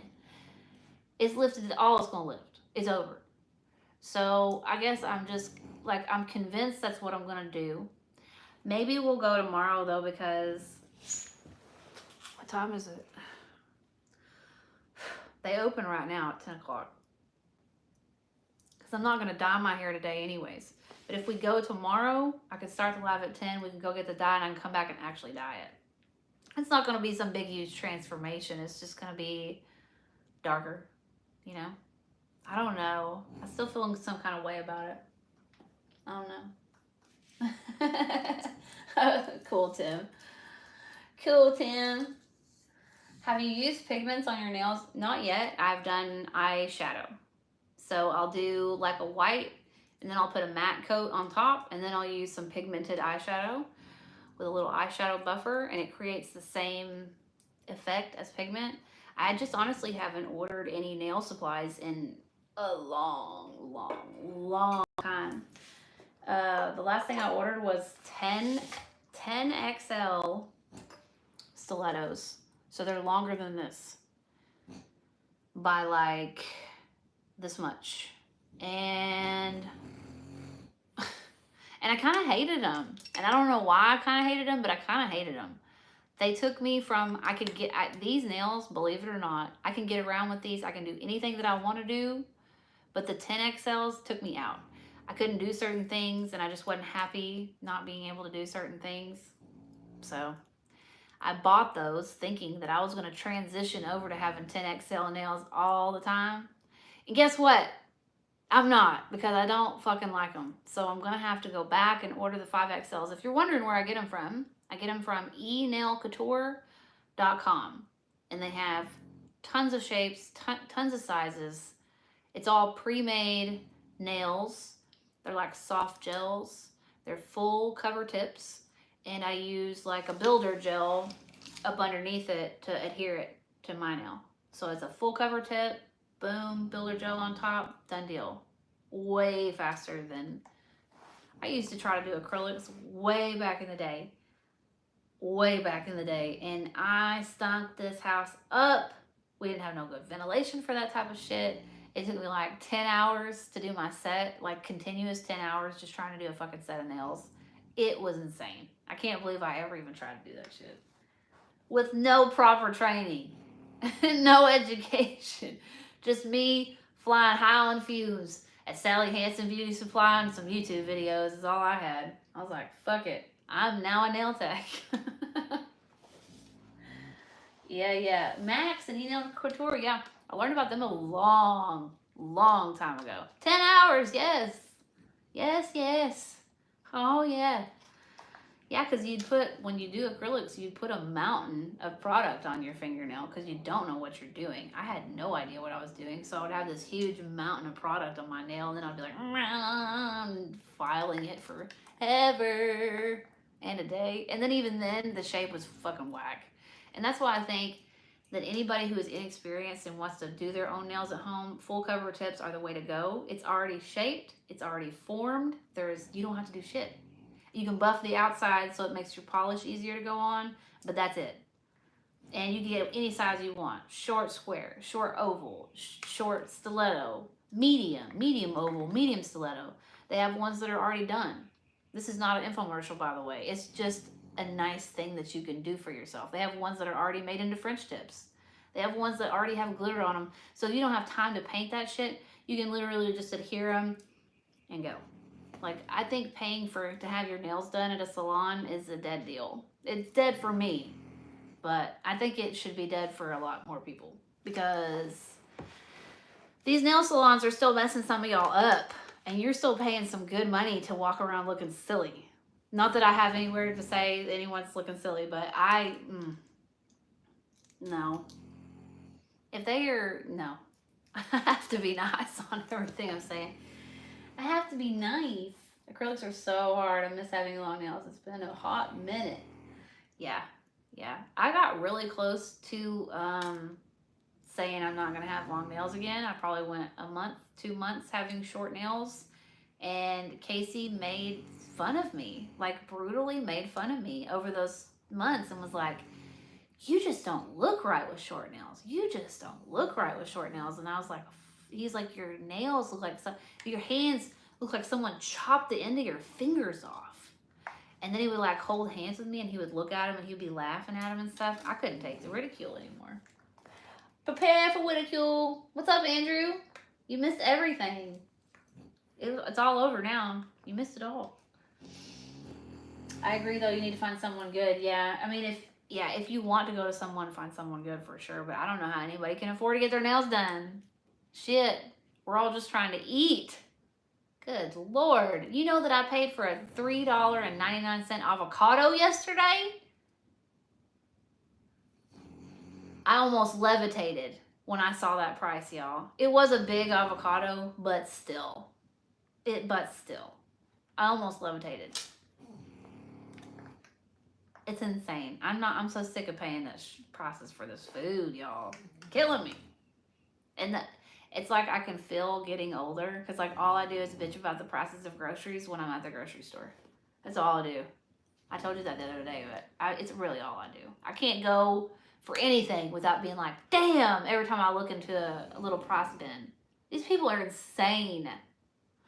You know what I think? I don't think it's all inflation. I think a little bit of inflation. I think some inflation happened, and then manufacturers were like, oh, shit, well, they'll pay this much. Well, why don't we just pack on another couple of dollars? That's what I think's really happening. Greedy ass shit. Yeah, we don't need the short nail shaming. Y'all be sure and tell him that when he comes back on. Tell him we don't need that kind of shit. Are you still gardening? If you mean outside gardening, I don't know what kind of gardening you mean. What kind of gardening you mean? I'm a gardening lady. I garden all the time. But I don't know what kind of gardening you're talking about. Bitching about the prices has nothing to do with age anymore. Prices gouging is just out of pocket now. Have you seen the shrinkflation videos? Oh. It's price gouging and greed. The prices have gotten ridiculous though. Have you seen the shrinkflation videos where they're showing like the contents of the packages getting smaller and smaller? Y'all, I have never boycotted companies so hard in my life. So hard in my life. Don't you screw me. You screw me when I open that package. That'd be the last time you screwed my ass. I know that. I get hardcore pissed off when they mess with products and how much is in the product and they don't mention anything about it. They don't want to put it in a smaller package. They just want to screw me with the same size package and make the underneath dent a lot. No. I'll find a different product. You are not that cool. Any product that gets made is not that cool. You are not that awesome. I will not keep buying your shit. Absolutely not. Absolutely not. They get me so wound up. You gotta see that shrinkflation shit. How they're shrinking the sizes of candy bars. Or they took out some humps of the Toblerone bars.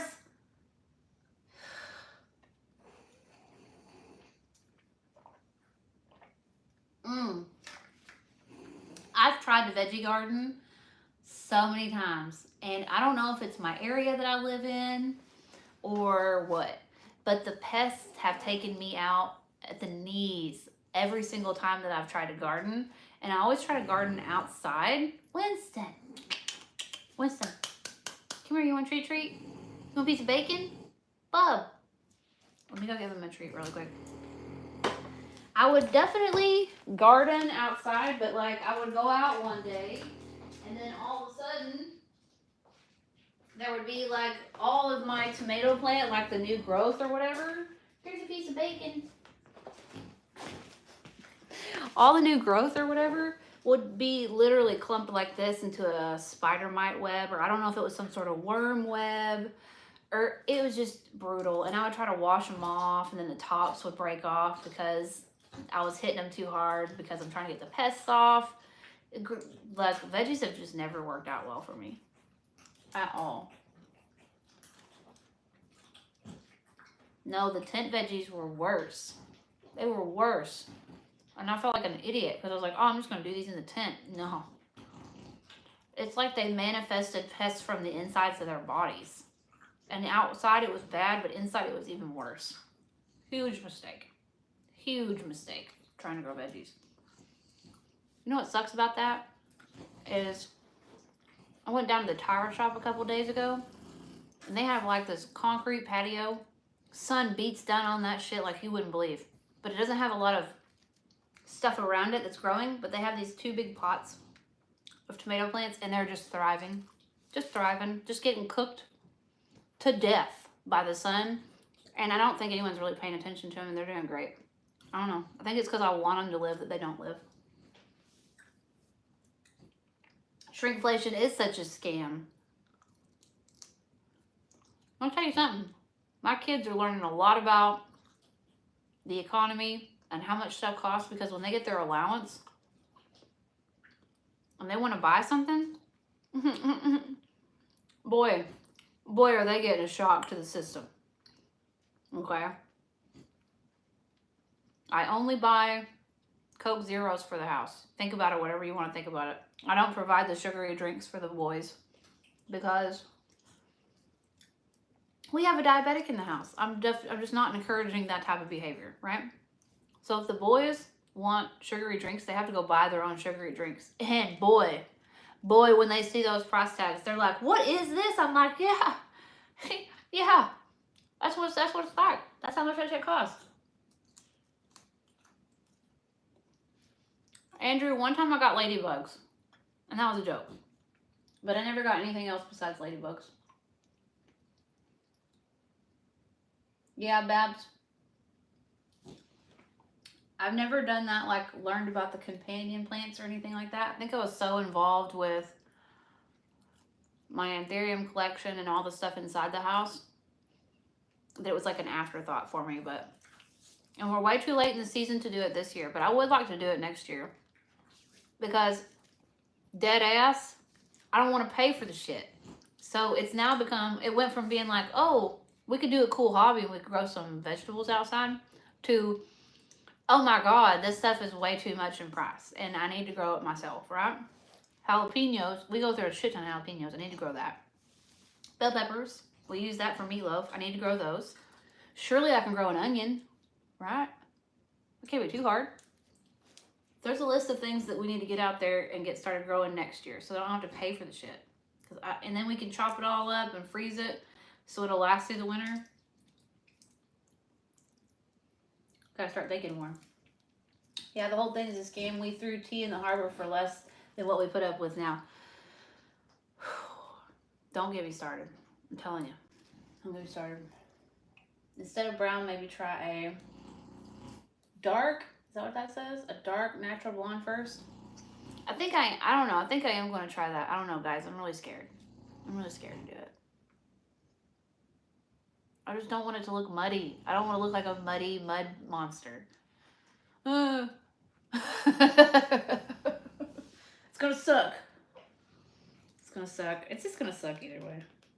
I was brushing it out this morning, and now that I think I've been holding a lot of these feelings inside of myself, because I don't complain about my hair loss a lot to Casey, because he's a man, you know, what is he gonna care? But ever since I talked to y'all about it, now it's like really in my mind. Like I was brushing my hair this morning, and now I'm like, oh my God, my hair is just like fucking falling out, dude. Your grandparents also grow potatoes. Potatoes is another thing. We also cook the potatoes, but we cook them, and then to make the carbs less sugar reactive, I don't know how to say that, to make the carbs cause less of a spike, I cook them in the oven, and then we refrigerate them overnight, and then we have the baked potatoes the next day, and it doesn't cause a sugar spike. I don't really know like all the science behind that, but I know there's something scientific behind that. The people have spoken. You have your instructions. What do you think about it, Andrew? What do you think about it? Do you think I should just go straight brown, or do you think I should do a little foray into some darker blonde? I don't know. Either way, I'm gonna cry. No matter what, when we're in my bathroom and we're dyeing my hair, I'm probably gonna cry. And it's not because something bad's happened. It's just an end of an era. You know what I mean? It's an end of an era. I know I gotta let go. Bitch, I know I gotta let go. But it's gonna be sad. It's an end of an era. It's an end of a crispy, crunchy, peanut buttery era of my hair. It's fucking sad. I liked being a blonde. I had fun. It was a fun time being a blonde. You said layers with brown. Yeah, all right. All right. I had to do a hair reset a couple of years ago too. I had platinum and pink hair for like 5 years or so, and it was dead.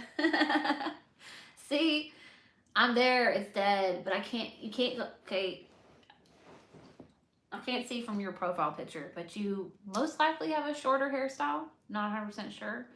Like, this is a long hairstyle, like I can't go back. Like, if I wanted to go platinum again, I'd have to wait like a decade. And who the hell's doing it? When I'm 50, I don't think I'm gonna be doing that.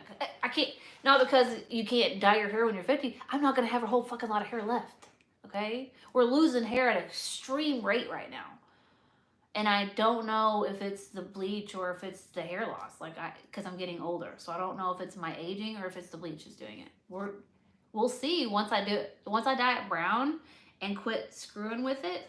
We'll see if the hair just keeps falling out, because I don't know how it's gonna go. I'm right there with y'all. I know a lot of my girlies listening are dealing with hair loss, and y'all have little bald spots like me. So I'm right there with you. We are very close pals in that department. And I don't, the live that I deleted, the first one that I tried to do when it was unlisted, I told everybody that I'm using minoxidil now, which is like the Rogaine foam for women, but I've only been using it for like a month. So I can't give you like any like results from that or say I like it or anything like that. You're supposed to use it for like 6 months before you see like the really good results. So it'll be a long time before I see that. And I missed a couple of days just on accident, forgetting to do it at night. And I looked it up and they said as long as you're doing it like 4 or 5 times a week, that you should be okay, like treating it or whatever. And I'm treating this basically a patch like this. So I don't know where y'all's hair loss is hair lossing, but this is where mine does it. So like I first noticed it when I was in the car, and I went like this and was like doing my hair, and bitch, I could see clear back to right here through my hair, and I thought, ooh, no. Oh no. Oh no. I had, it's a mullet to my shoulder now. My hair was down in my mid-back. Well, that'll take a long time. If you go back platinum, you're gonna lose a lot of it. If it hasn't grown out, then that shit will break off. I had to stop blow dry and heat tools altogether too. It took about 3 years till I could go back blonde. Oh God, I can't do it. I can't stay away from the heat tools because my hair. Oh my God, you can go back. Oh my God, to the Glow Up 2020 video I did years and years ago. Well, obviously 4 years ago. And when I blow dry my hair and my hair looks like this, I mean, it is big. My hair texture is not made for outside. It ain't made for outside. And if it's curly, I don't know how to manage it. If it, I see people managing curly hair. I don't think it's curly. I think it's just damaged. And I've tried to do like curl routines, but it's like, bitch, no, it's not curly. It's dead. It's just dead. Stop. Have you gone to a dermatologist? Like in general or recently? I used to go to dermatologists a lot. back when I first got, like, had skin problems, when I first got diagnosed with psoriasis, I used to go a lot.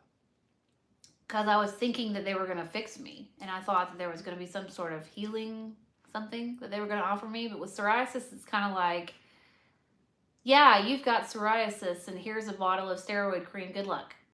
And it doesn't really do anything for you.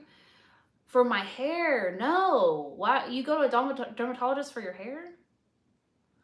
Bitch, I didn't know that. For your hair. No, I mean, I was just trying over-the-counter stuff.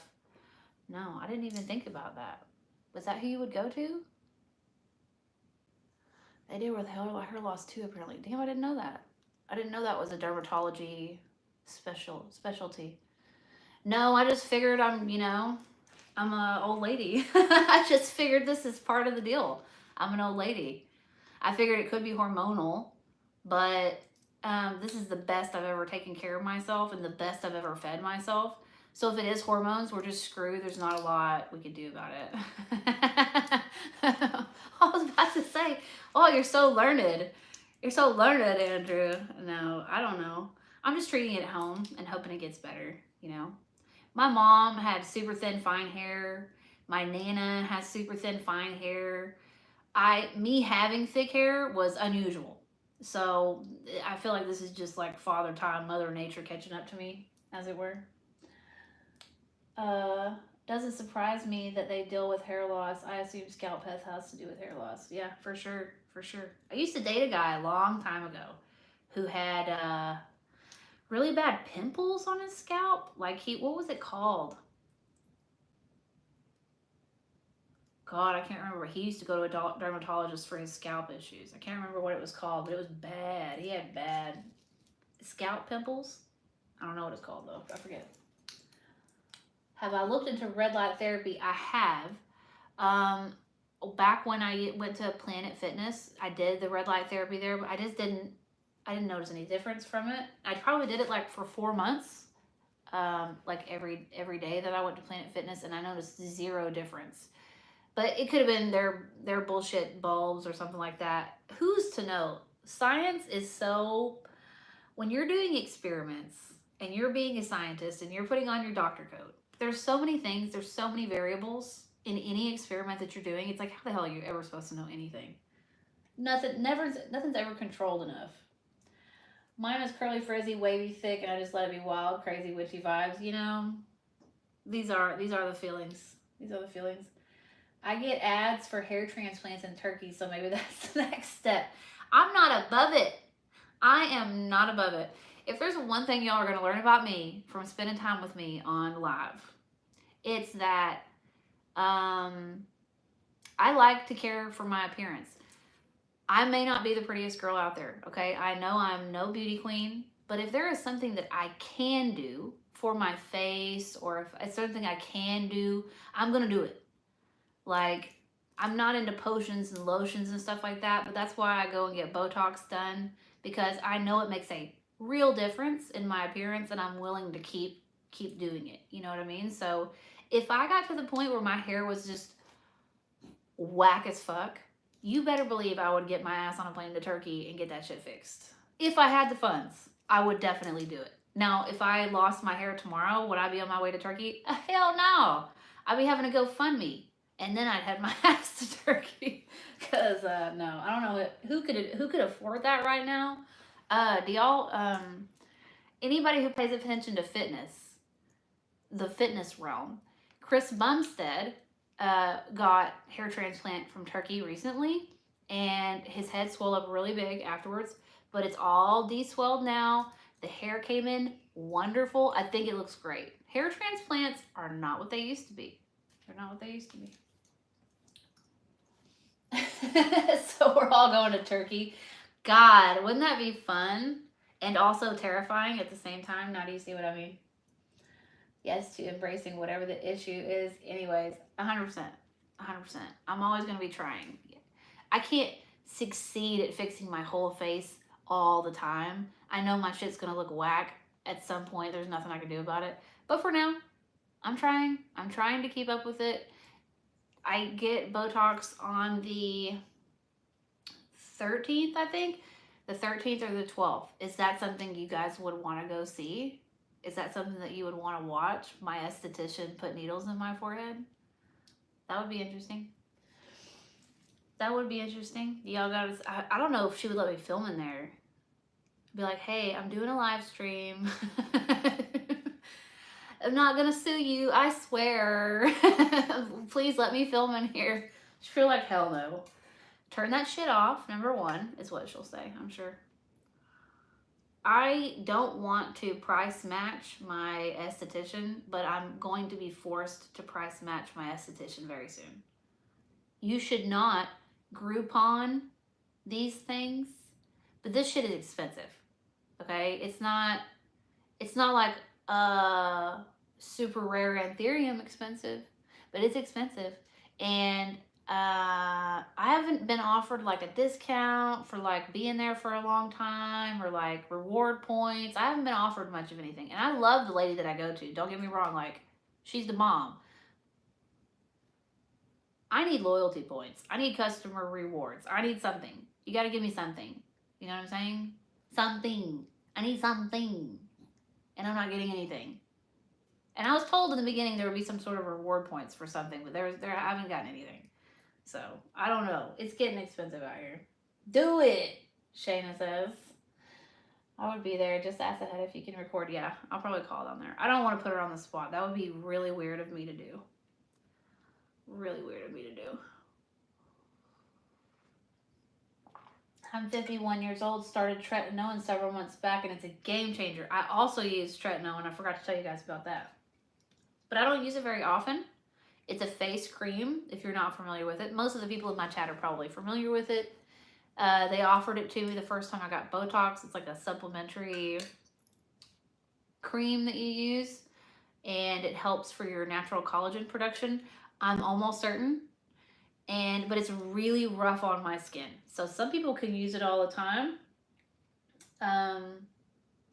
Georgia girl, she may use it every night. I can't use it every night because it literally like makes my skin peel and makes me look like I'm having eczema, like around my mouth or whatever. So I have to be really careful, and you're not supposed to go in the sun with it either. Maybe if you get a discount to do like a Q&A referral type thing, like a sponsored video, that is a fucking great idea. That is a great idea.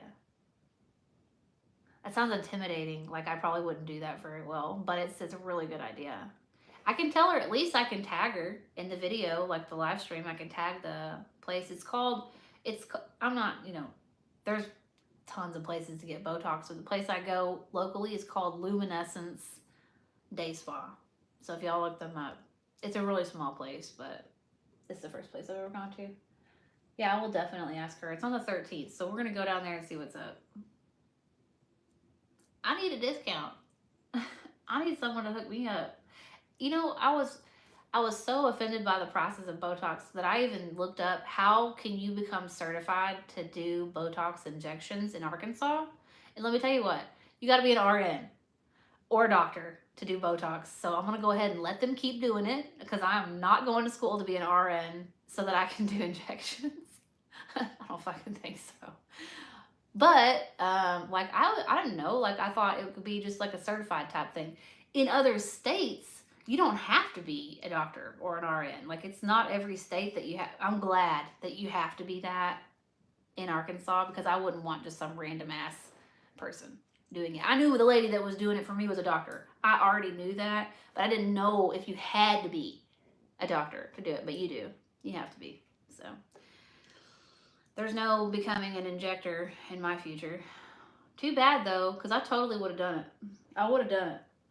I can't do RN school though.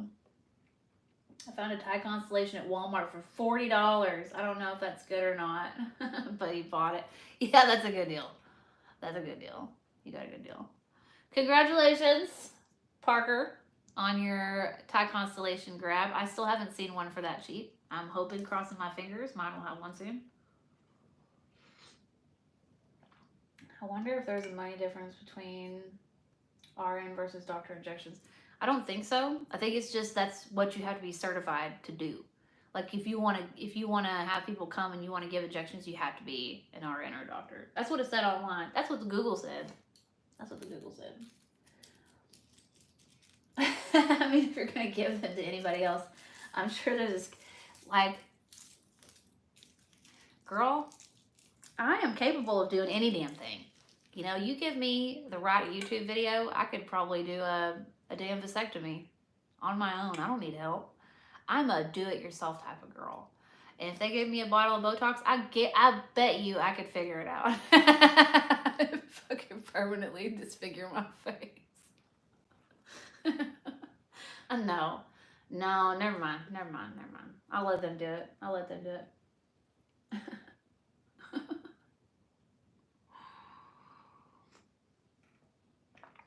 I need to pee.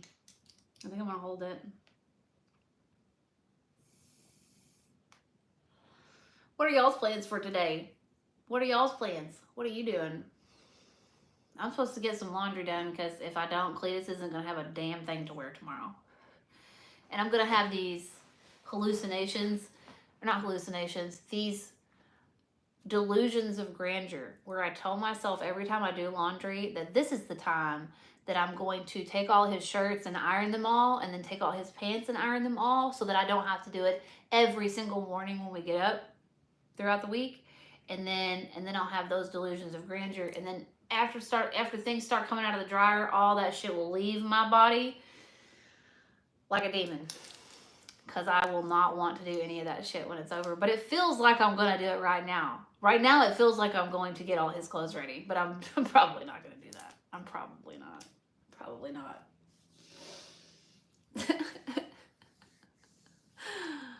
It's so sad.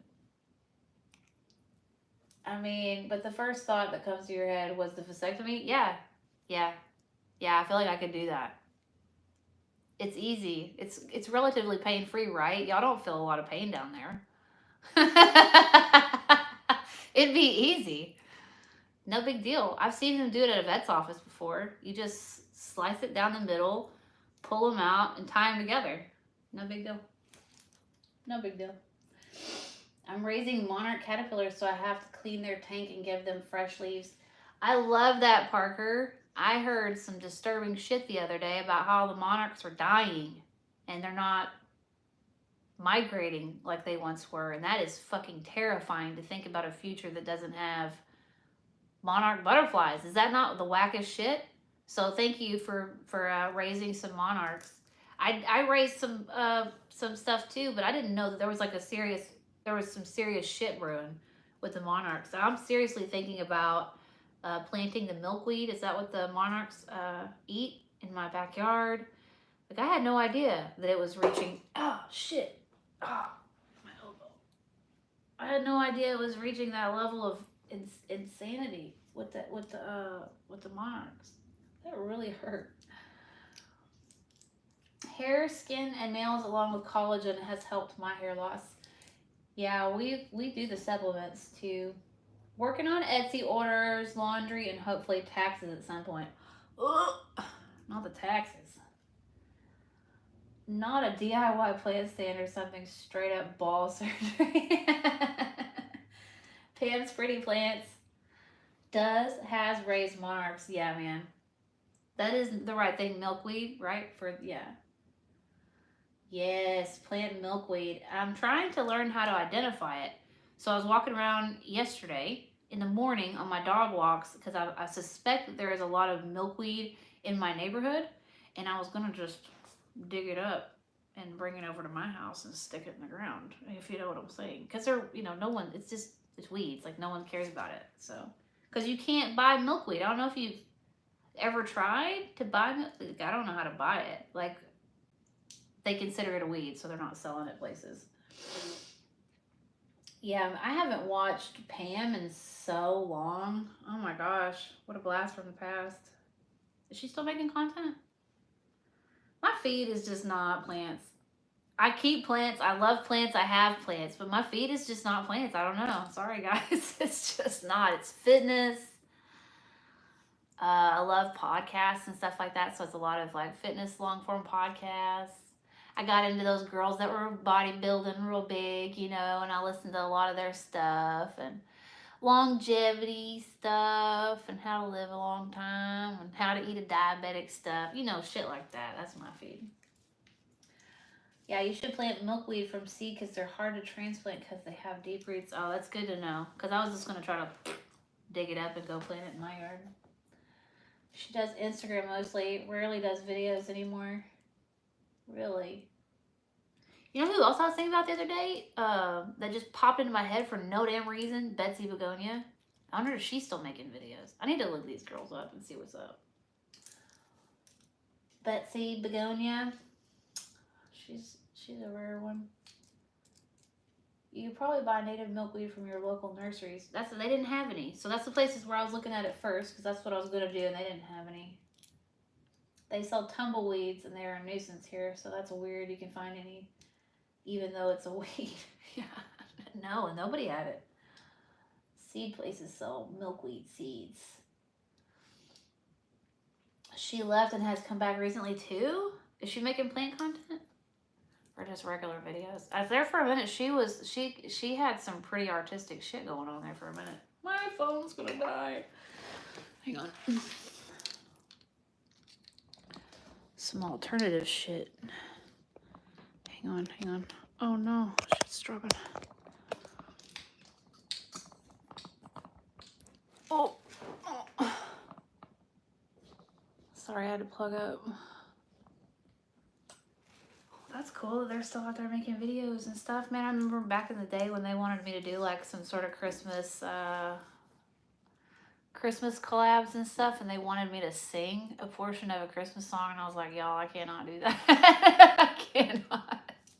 I cannot. They were really cute when they did it, though. I loved it when they did it, but I couldn't. I can't sing. I can't even pretend to sing for 5 seconds. So I can't, no. It made me nervous. Couldn't participate in that stuff, but she was so cool. I liked her a great deal. Both mostly Hoya stuff. Oh, so Betsy Begonia does Hoyas now? Girl. What the fuck? Oh my God. These plant tubers. Not Dude does mostly Instagram stuff too still. He's doing Instagram but not YouTube. That's insane. Instagram pay you? Or does he just not worry about it? Or I don't know. Instagram pay you? I saw where they had like a partnership program, but I don't understand how anybody's making money off that shit if you're not doing affiliates. I don't know. I guess people get a lot of views and stuff on Instagram. I've never could keep up with Instagram. I think in order to do Instagram every day, you have to be A, type A personality. B, really making some dough on Instagram. Or C, truly enjoy posting a picture every day on Instagram. Like, those are the only 3 people doing it. I don't fit into any of those categories. Not too much occasional video. Pretty sure he has a day job, yeah. I think he's always had a day job, now that I think of it. I think he's a bank man. I think he works at a bank, now that I think about it. Botox video, heck yeah. Our dentist off ice will be doing Botox. For real? Because he's a dentist? So you can do it if you're a dentist? You can give Botox if you're a dentist? I don't know about that. He'll have to practice for 2 or 3 years before I'm coming in there. What? That don't make no sense. Our dentist office will be doing Botox soon. What? OMG, did you see that Planterina just vanished? What? Planterina, the one from upstate New York somewhere that opened, didn't she have a shop where she was doing like Planterina online shop? Oh, it's for jaw clenching. Oh. Yes, yes. Now I see why that would be there. There was drama. What the hell? Please tell me, Andrew, what was the drama? Why the hell do you know all of this shit? What is the tea? Can you make a skincare stream? I'm getting fine lines and wrinkles and I'm freaking out. I will do that, but let me tell you, there's nothing that you can put on your skin, lotion or potion wise, that's gonna help you besides Botox. So if Botox is out of your price range, save up. Save up. Put $10 back a week until you have the money saved up, and then go get Botox, because that's the key for fine lines and wrinkles or deep set lines and wrinkles or whatever it is. You're not going to get a cream or a potion or a lotion that's going to do anything for you. But I will show you my before and afters of my Botox, and I will take you with me to get Botox, and I'll be the Botox ambassador if that's what I have to do. I'm telling you, it's worth it. Oh my God. What was the drama? You're edging me. Stop edging me. I think her shop closed. What? What the fuck? Y'all got me tripping. I never got the tea, but I saw she left all platforms and closed her store. I think Plant Me Ashley is still making videos also. I think she had a channel name change and had a baby. What? Ashley did change the channel name and had a kid. What's her new channel name? Do you know? Oh my God. Yes, Mary. You just follow me and I will show you the way. I will show you the way. I will show you the way. You guys are gonna shit a brick when you see my before and after Botox pictures.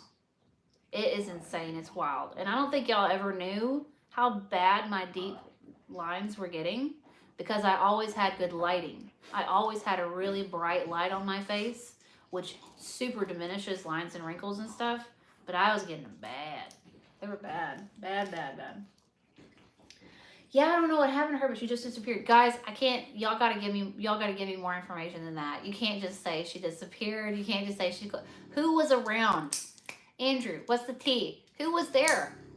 I'm not trying to spread her business, but obviously it's well known because people know at this point that she shut down her shops. What happened? Now I'm going to be on a tea search when I get off of this live. I'm going to be looking up all these people, be like, where are they now?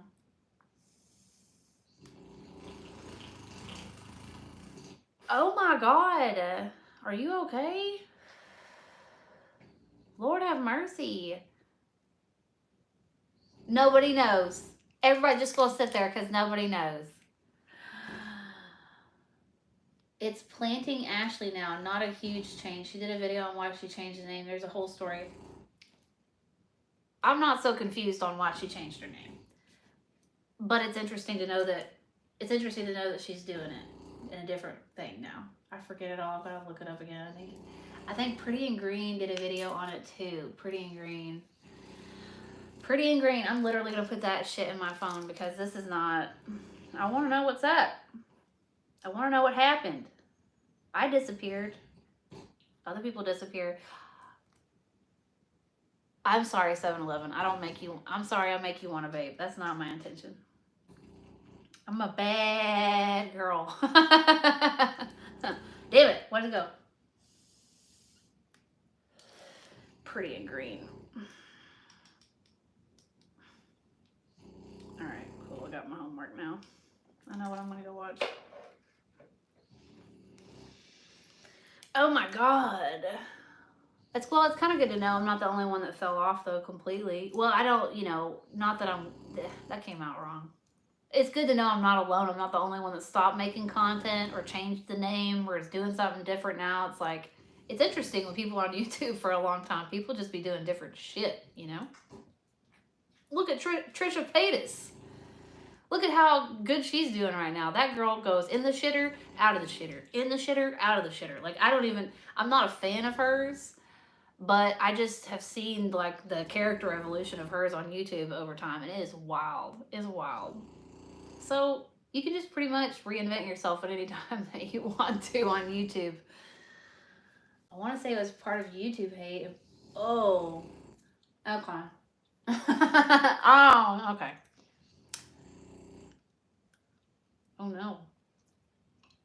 That's the tea. You can read it in the chat. That's the tea.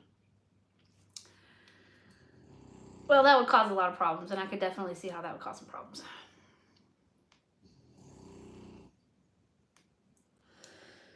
I could see how that would cause some problems. Lord have mercy. What to do, what to do. Oh my goodness. That hit hard, Andrew. That hit hard. That makes sense though. But the hate thing don't make sense. Like relationship issues, that happens to everybody, but I don't get the hate. Like what would you have to hate on Planterina for? Because she was like wholesome as fuck, right? Am I wrong? Was she not super wholesome? And she was always doing like really friendly stuff. She didn't cuss, she didn't do nothing. Where was the hate? Because she's successful? Because people don't like to see you being successful online? Is that what it was? Poor lady. I feel bad for her now. She don't need my pity, and it ain't pity. You know, I'm just saying I feel bad for her. You know, that sucks when shit happens to you. You know? I will be looking that up, though. I can't wait to go see. Oh, she got lots of hate because she was a dingbat. Well, I'm a fucking dingbat, too. Who cares? Dingbats unite. Oh, who's that outside? Who's outside my house? Looks like someone's walking right in front of my front door. Nice seeming human, but a dingbat.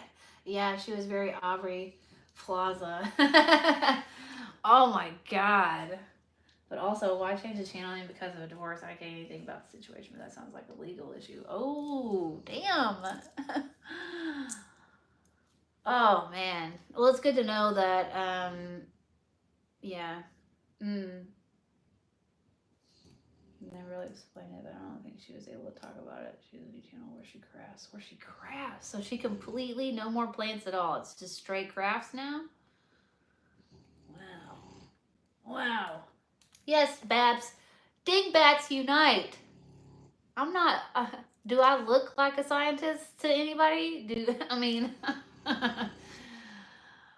No. There are a lot of knowledgeable people on YouTube. That's not my brand. And that wasn't her brand either. Which, you know, I dare some mob to come hate on me for being a dingbat. Duh. You're gonna have to come up with some better shit than that.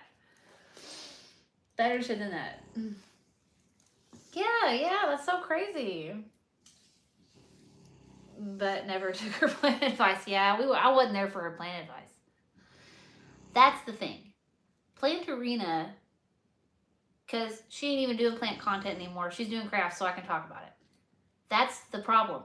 When you get into a niche in YouTube and you're doing a certain niche and you're not doing lifestyle content, I think the people who do lifestyle content are in the best boat possible because they're not forced into making the same content every single day. And Planterina was already being forced into that. Like, you could tell she didn't want to tell you what the 5 top trailing plants were for the 1700th time. Like, you could tell that she didn't want to do that anymore. You can tell when people feel like they're repeating themselves. But it is the nature of YouTube. If you step outside of your niche, you get your head chopped off. So the only way to go about it is to do lifestyle content. That's the only way out. I can't believe she went into crafts though. That is odd. I mean, not odd, because I mean, women of our ages love crafts. But it's odd that she would completely go from one subject to another, from one very specific subject to another very specific subject. That's wild. What kind of crafts? Is she sewing? Is it just general crafts? I'm asking you all kinds of questions.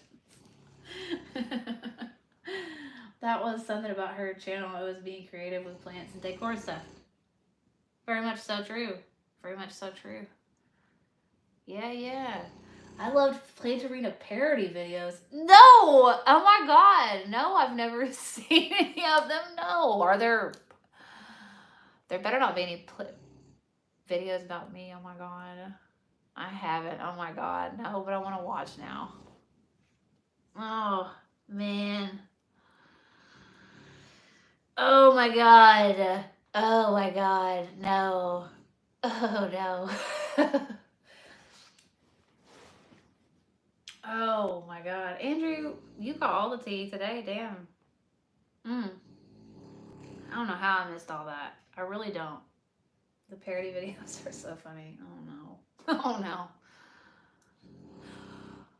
Is that a reason? Is that a part? It's so funny they nailed her voice. Is that a part of the reason why she left? Was because of the? Is that like because she was getting parody videos made about her and stuff? Oh my god. Maybe not, but I'm thinking maybe it could be. It could have bothered her. I don't know. It wouldn't bother me. Legit, it wouldn't bother me. Yeah, that's wild that people would hate on her. That's wild. I would never. But then again, let me tell you something about me. Let me tell you something about me real quick. I have never left a shitty comment on the internet, ever. Ever.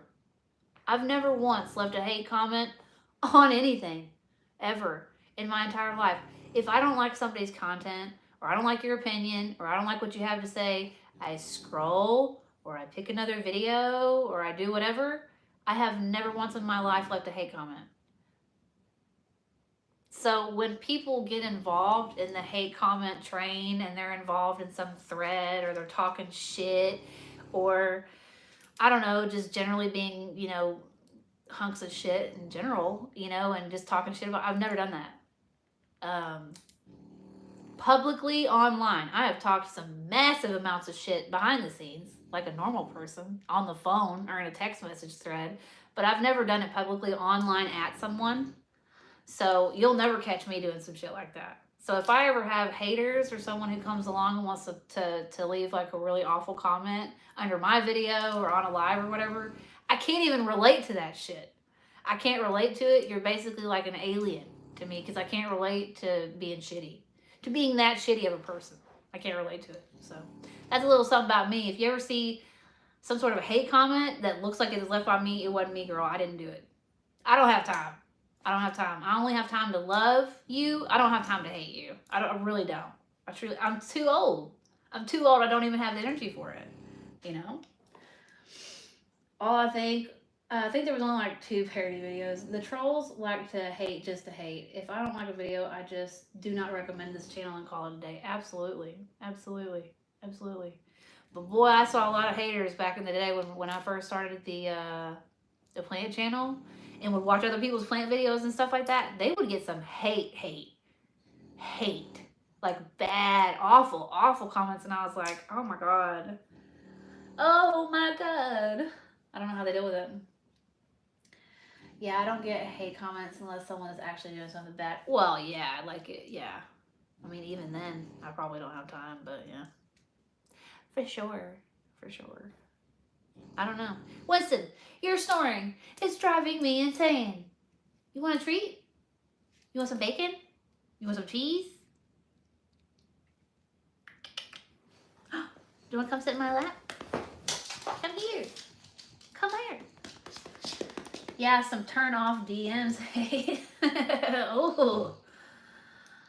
Oh. Yeah. Come on, fat boy. You can do it. You can do it. You can do it. Oh. He's a big boy. He does big boy things. Oh my god. Oh my god. Oh my god.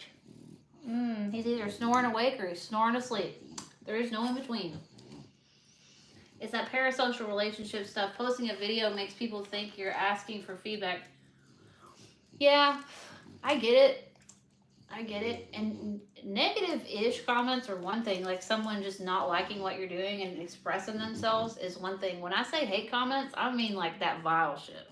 You know, like when people are talking about your appearance or just saying, you know, when people say things just to cut you down because they know it's going to cut you down. No, I've never said a hateful thing like that. And thank God I grew up in a time where the internet wasn't a thing because I probably would have said some hateful shit when I was younger, just being an idiot. So I'm really glad that I don't have that footprint. You know, thank God I don't have that footprint and that I matured before all that shit started being a thing. I don't leave a comment unless I'm proactively asked something. Yeah. I don't even read comments. Damn, I wish I was on that level. I do read the shit out of some comments. Like, if I put on video on, that's the first thing I do is go down and read some comments. Not for drama. But if there's drama there, I will read it. I don't even read comments. I should say art instead of crafts. She's very talented. For real? I feel personally attacked. Those comments are probably also bots, because why would anyone hate on plant content?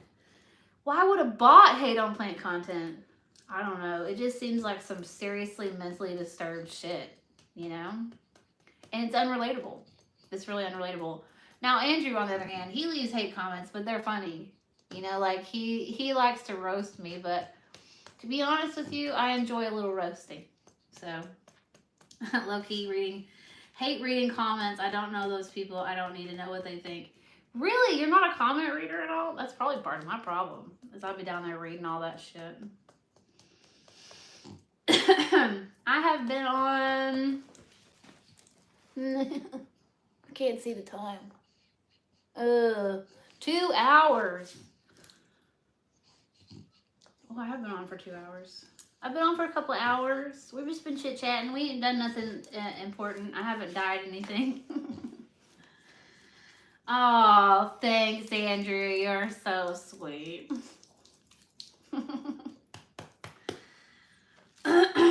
What do you think, babe? What do you think? You think anything? I say hi. Oh, what a handsome boy. I love you, baby. I'm a comment reader. Some of them are comedy gold. Yeah, I'm a comment reader. 100%. Like, I'll admit it. I read the comment section.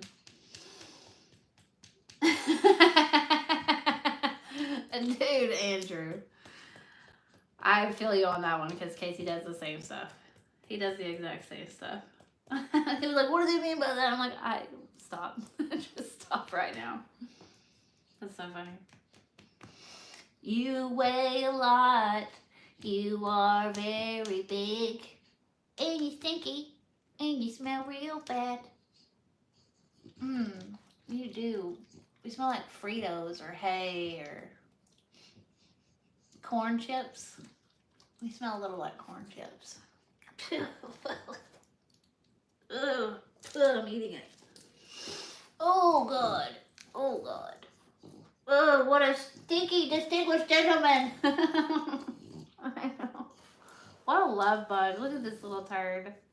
How could you not love him? I keep whispering in his ear and telling him that technology is coming so that he can be alive forever. It's coming. We're gonna call Oprah and we're gonna figure out how to clone dogs. Because we need him. We need him forever. Oh my God. Are you done wallering on me? Oh my gosh. I'm going to be covered in hair. I think it was a legal business decision. Cut the YouTube channel after closing the business. He is a big squishy. Oh my God, the hair is in my mouth.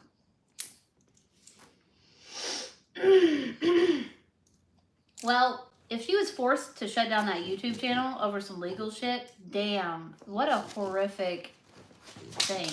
She worked really hard on that shit for a really, really long time. Like a really long time. She put a lot of hours in that shit. If some sort of legal proceedings made it to where she had to shut down that channel, oh my God. Oh my God. You know what I'm saying?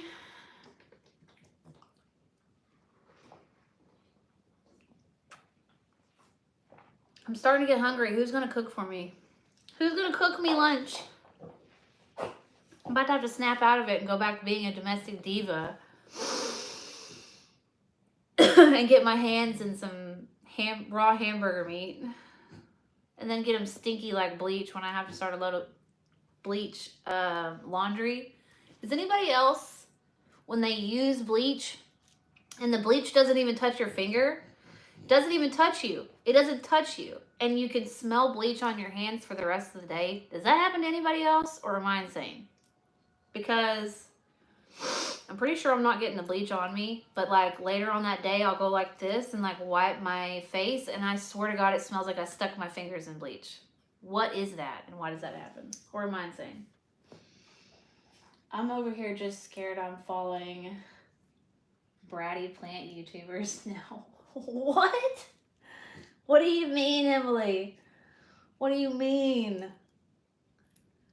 Scared you're following bratty plant YouTubers now? Oh, I don't know what that means. Bratty? I bet you they're all bratty. I'm a little bratty myself. I don't know. I have to say. I don't know. I may be a little bratty. I don't know. Oh, in a mean group chat. Yeah, they probably were. Emily, they probably were. If there is, oh, I don't know. I was demanding that you guys give me the tea, and then I'm going to withhold the tea like that. But I can't tell you. I can't. It was like a private group chat. But what I can tell you is, what can I tell you?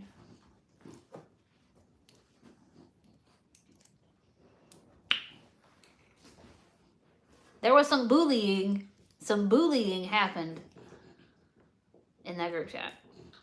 But I did not participate in said bullying. But I was in the chat, and I didn't stop the bullying. But the bullying wasn't happening at the person. Like, they were talking shit, and I didn't stop the shit talking. I mean, what am I gonna do? You know, I'm grown. I'm not gonna stop. I read it. I read all of it.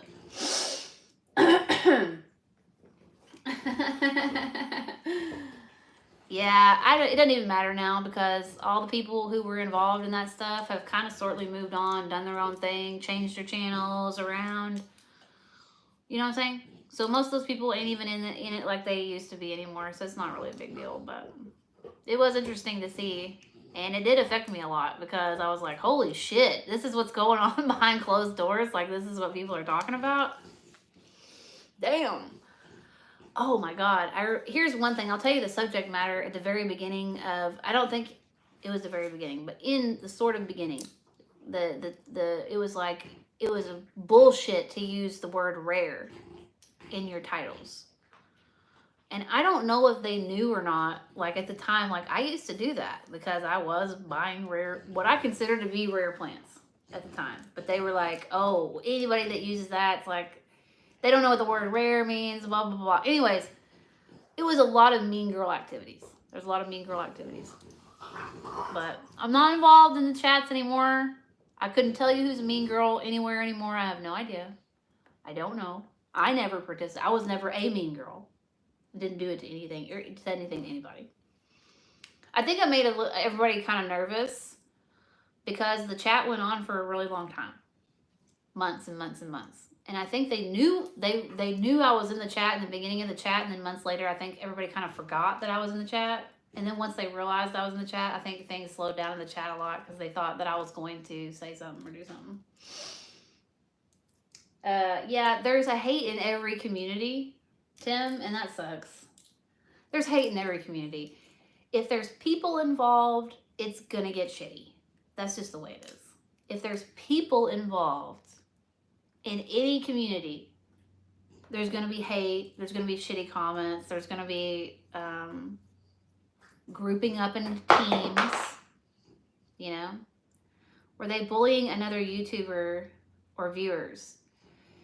They were bullying both. So they would bully viewers and YouTubers, other YouTubers, for sure, for sure. It, you know...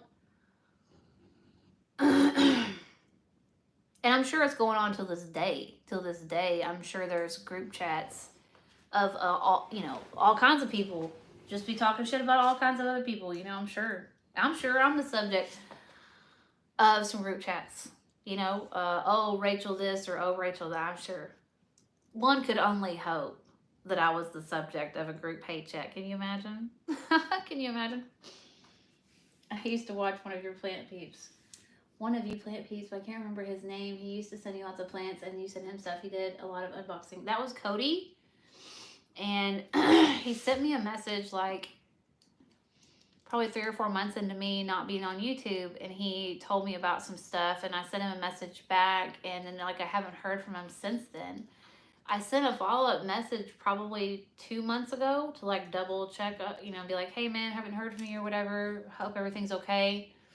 And I never heard anything back from him. So I don't know, like I legit don't know. Like he could be totally fine and just don't really want to talk to me, which is cool. I don't mind, you know, but, or he could, I don't know if something happened to him. I don't know, you know. But we used to FaceTime all the time, me and him. And it just, you know, over time, just quit doing it, you know, lost contact or whatever. But I like Cody. He's a cool dude. For sure. Cool dude. But yeah.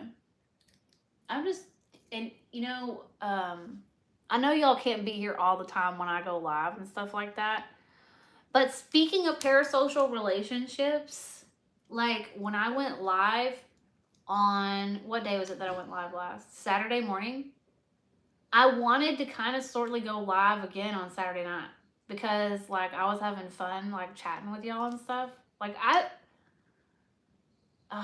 this sounds so lame and sounds like I'm making this shit up, but I swear to God I'm not. I don't have friends. I have internet friends, but I don't have in real life friends.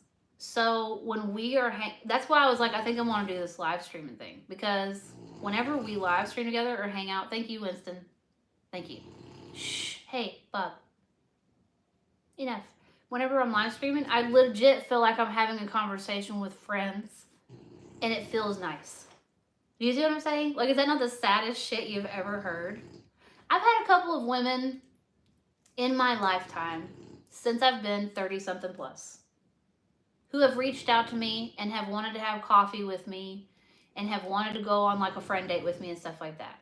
But I have severe social anxiety and I want to go do those things.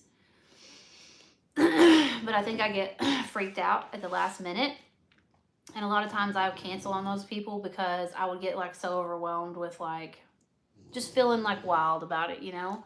I get crazy, wild.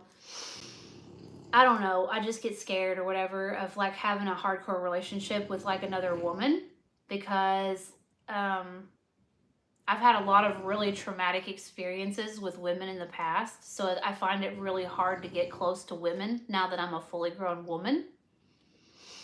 It was easier for me when I was in high school because I feel like I was put in environments with other girls. So I was kind of like pushed into groups with other girls. And I was very successful at being social in high school.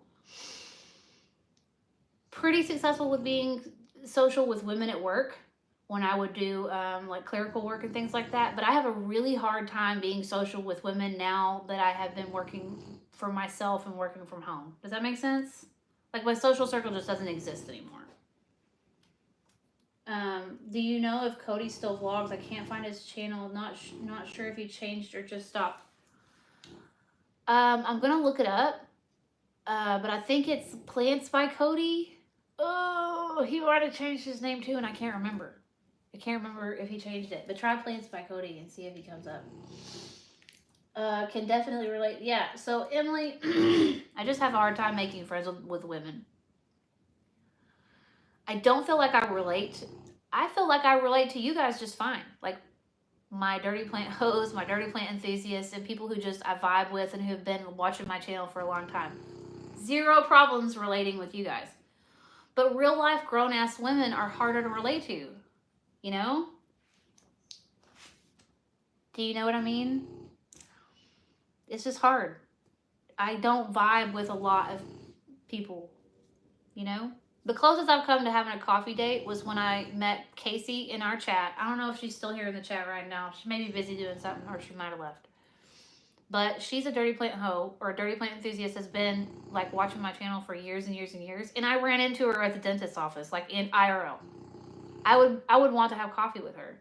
You know what I mean? Like, cause she feels safe to me because she knows what I'm like. She knows my personality. She knows what I'm like. She knows that I'm like awful and say awful things and have a potty mouth, and like she's not gonna be taken aback by all that.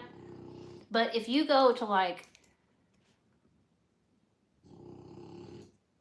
the only thing I can relate it to is the last time I was like almost put into one of those social situations was when we were thinking about doing like a group at church, a social group at church. And we were thinking about going and doing the thing where, you know, the adults go spend time with the other adults and stuff like that. We were thinking about doing it because I don't have a lot of friends. And I was like, I can't, look, I'm not judging any people that go to church. I go to church. I'm not judging you. But I don't vibe with those people. Like, I don't vibe with those people. What am I going to do? I can't, I don't know. Anyways, it's hard. They don't have dating apps for grown women who want to make friends with other grown women. You see what I'm saying? I know, he's so loud. I'm so sorry. I'm so sorry, guys. I don't have real friends either. I'm a happy hermit. All right, Tina, me and you are in the same boat for sure. I get social anxiety too at times. I have a hard time relating and making friends with guys. Pretty much all my friends are women. Plus, we're all queer, so that helps. Safe space and all. Yeah. And I think that I relate to the girls, the gays, the mentally ill, like like that. Whatchamacallit? Whatchamacallit? Oh my God. Why am I wanting to say Trisha? Why am I not remembering his name? Damn it. I relate to those people more than I relate to church-going women who are middle-aged. You see what I'm saying? It ain't gonna work. I also think it's easier for people to find streaming images online. Agreed. All the plant stuff I attend locally, it's like 65 plus community, which is great, but I would love to meet more planty people my age. Yeah, man. I miss the old merch. Bring back Hoya hose, begonia baddies, and plant hazy. So I thought about bringing back like that merch and just making it like retro merch or whatever, but I got to be consistent on my channel for a while before I even think about doing that, because first things first, I need to be consistent. And for the first time in like 5 years, I'm not dreading doing YouTube because I feel like live streaming is more fun. I like hanging out with you guys, and it's just, it's not the same. When you turn on the camera and you push record and you're recording content, it feels like a performance.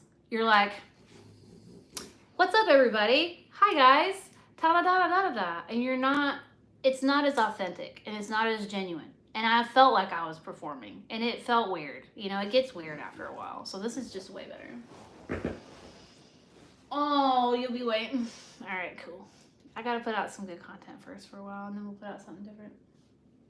What are you guys cooking me for lunch? No one told me. Who's cooking for me? Who's cooking? Who is cooking? I swear I could go all day until dinner and probably be fine. But Casey comes home and he acts like he could eat the ass end of a horse. And it's like, I have to cook, you know. It's gay. It's gay. I don't like it. Too much cooking. You know how many times I've cooked in the past 6 months? Oh my God. 3 times what? Every damn meal for God knows how long? I don't even know. I'm so sick of cooking, dude. I'm very sick of cooking. Please someone come cook for me. Please, please, please. Who's listening to Chapel Roan? Who's listening to Chapel Roan? That girl has been riding my playlist like a pink pony for the past 2 weeks. Sabrina Carpenter and Chapel Roan have been living rent-free in my head for weeks.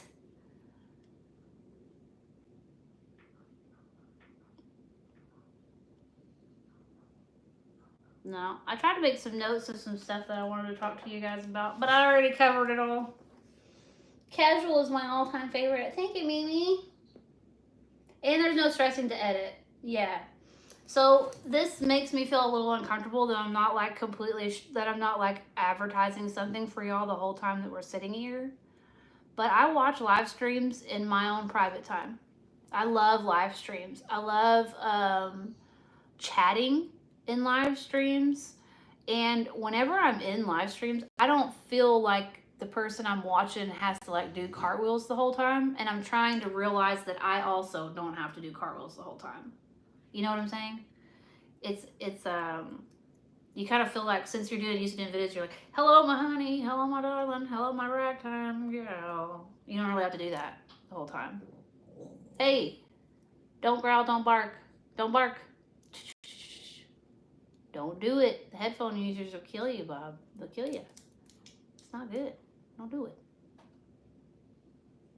And probably teenagers about to get up and walk through here, and you're about to hear all kinds of hell break loose. I'm on Twitch all the time. Okay, so I was thinking about doing Twitch also. I don't really have anything to do on there, but I was thinking about doing that too. You know what I mean? I don't know. What do you watch when you're on Twitch? Do you watch just regular live streamers, or do you watch gamers when you're on there? I made a Twitch account. I feel like such an old lady when I say stuff like that. I'm on the Twitch. Okay, kids, I'm on the Twitch also. Okay. I think you guys, there's maybe some younger people than me on here. Can anybody explain to me really quick before I get off here? Can anybody explain to me how TikTok battling, why is that a thing, or why is it interesting, and why are we doing it? I don't get it. Like, I see some clips of people doing a battle or whatever, and I'm not like, I want to do a TikTok live stream. But I don't understand what's happening. And I've tried to get on it, and I've tried to watch it, and I still don't understand what's happening. So it's kind of fucked. You can do dual stream now on YouTube and Twitch, for real? I mostly watch gamers, but they do just chatting and cooking streams all the time. Oh, cooking, huh? What is TikTok battles? I feel old. Homie, I wish I could explain it, but I can't. I don't know. All I know is you get on live, your screen is split down the middle. You got one person live streaming here, you got one person live streaming here. Gifts are being sent like crazy. Roses, things, cowboy hats are being put on people. Y'all, I don't understand it. They're trying to say, oh God, send me something. And they're competing for who gets the most points during a live stream. I just know that I'm going to get on there and I'm going to look like a fool. A fool and a half. And it'll be fun. Y'all can watch me be a fool and a half, I guess. I don't know.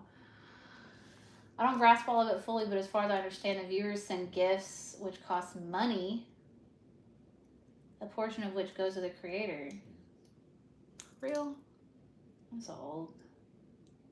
Stick to what I'm comfortable with. I don't watch TikTok live. It's chaos. Yeah, I've only watched it like twice. My kids were trying to explain it to me. I'm like, girl, I don't know what this is. I used to watch the ride-alongs with Officer Gadrin before he retired. I think I know who you're talking about.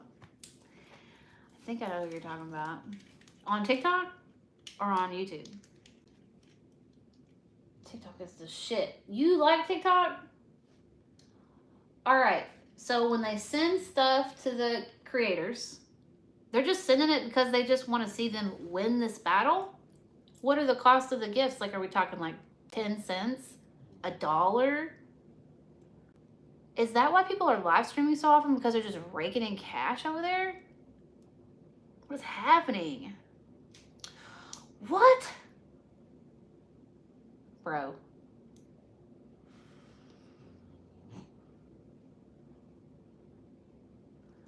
So, okay. So, like, say I'm on one side of the screen and someone's on the other side of the screen. It's just how many people like you or how many viewers you get and stuff like that, and how many gifts that are sent to you. You have to buy coins to use for buying gifts and then sending them. What's your motivation? What's your motivation for sending them stuff? Just because you like them? Just because you want to see them win a battle? Is that why you send them stuff? God, I'm in the wrong business.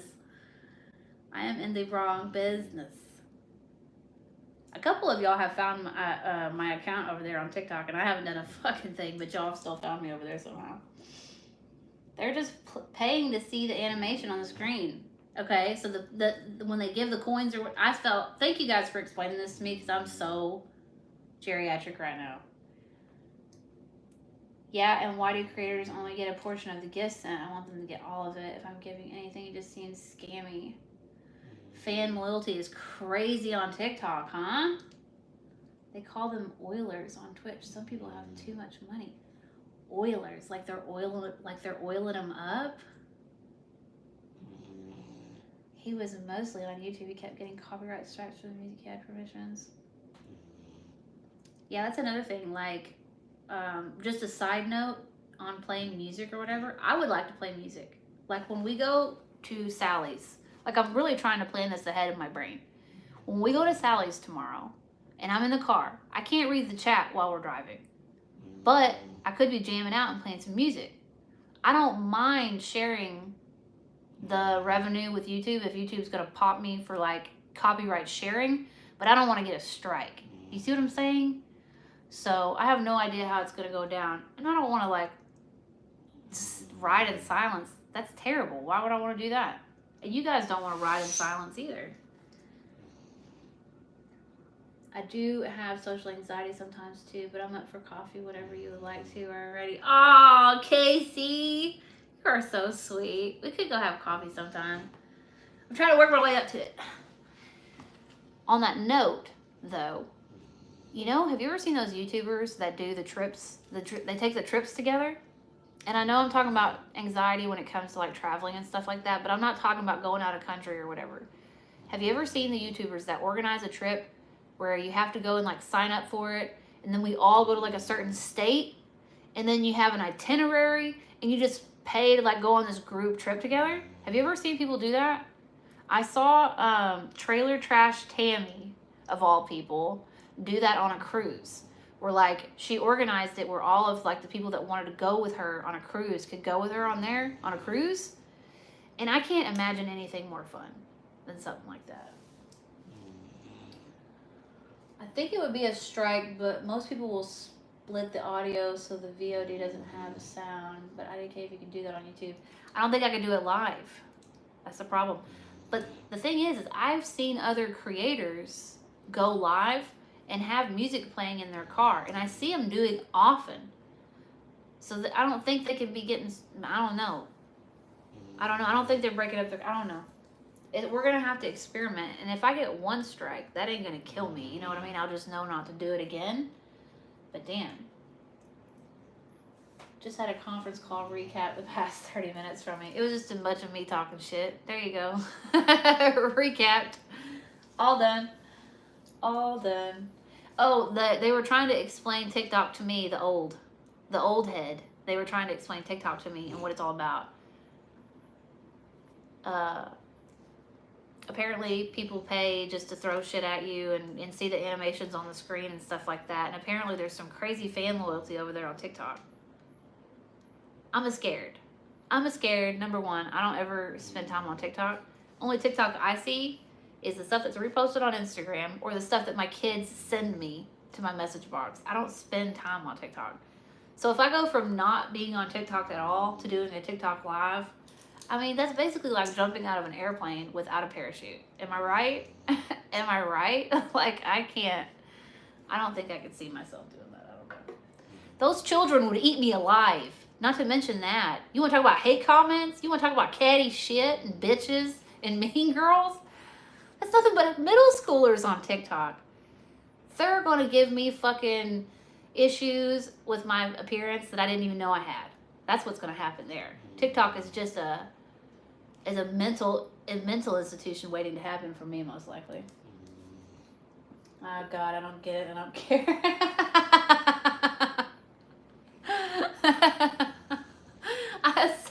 I don't think, if I went over to TikTok, I don't think any of y'all would ever be over there. It doesn't sound like any of y'all do TikTok. Does anybody besides Tim do TikTok? And let me know. Give me a 1 in the comment section if you do TikTok besides Tim, because I know Tim's doing it.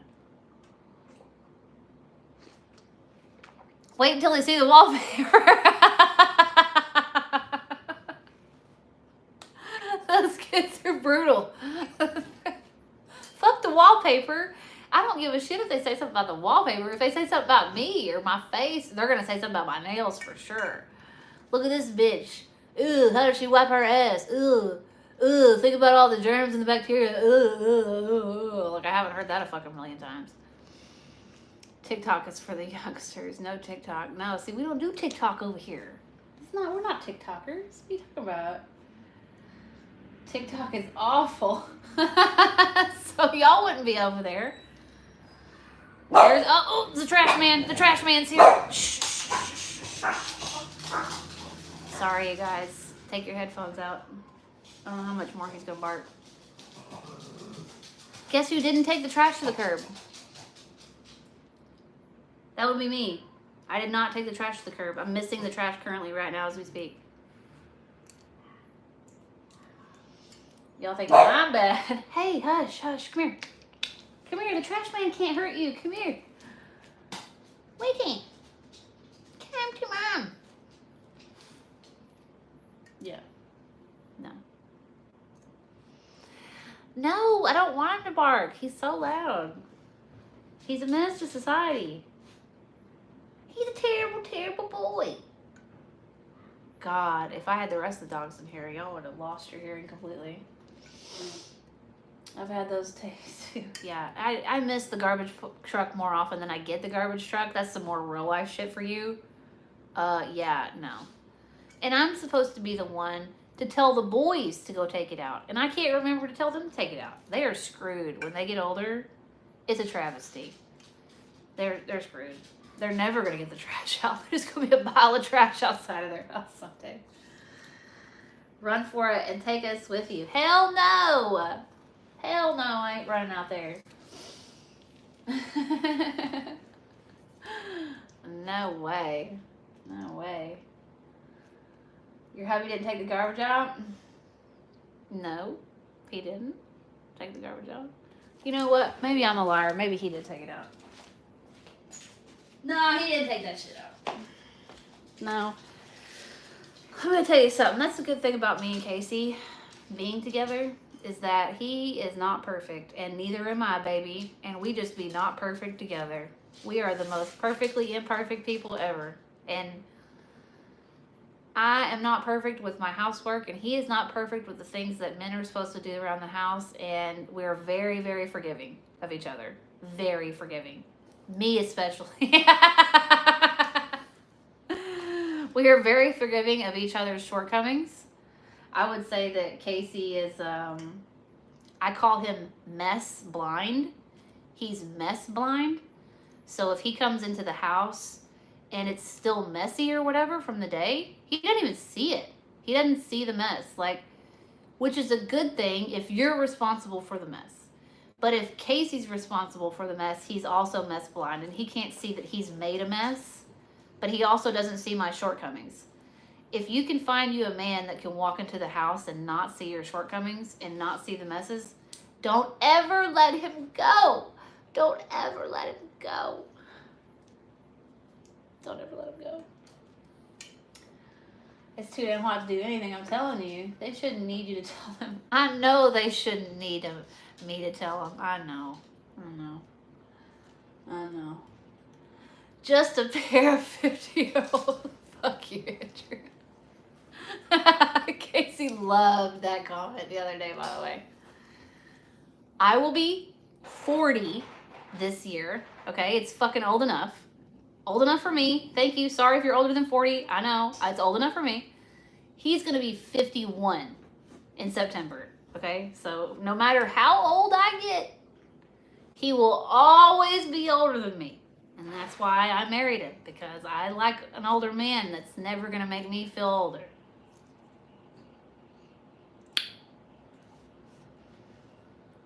My husband and I are perfect too. Shit is crazy over here. Good for you, Lily. I just put a reminder in the kids' phone and hope for the best. That's a really good idea. That is a really good idea. I've never even thought of that. That's a really good. That's me. My partner doesn't miss anything. My problem, own mess doesn't bother me, but other people's messes do. Yeah, that would probably be me too. I get bothered by other people's messes, but my own doesn't bother me. But I'll tell you one thing. As long as me and Casey have lived together, I have never once bitched at him or nagged at him for his own messes, for his messes that he leaves around the house. I've bitched about a lot of other things, but I don't bitch about the messes that he makes. I don't know why. It makes us gel really well together. He's a messy person. I'm kind of a messy person, But I don't mind, like, in a 2 or 3 day span to go along and pick up after both of us. I don't mind that. Casey is such a sweet, gentle, good-natured man that doesn't ever say anything bad to me. Like, he has his bad days. He's not a fucking angel, okay? But he is, in general, a very good, nice, wonderful husband. And I kind of figure it's the least I can do to just clean up after his messes. You know what I mean? He doesn't make, like, he's not leaving tar and feathers everywhere, okay? Or I'd freak out. But for the most part, I just clean up after him and thank my lucky stars that I found someone that's worth living with. Because before I met him,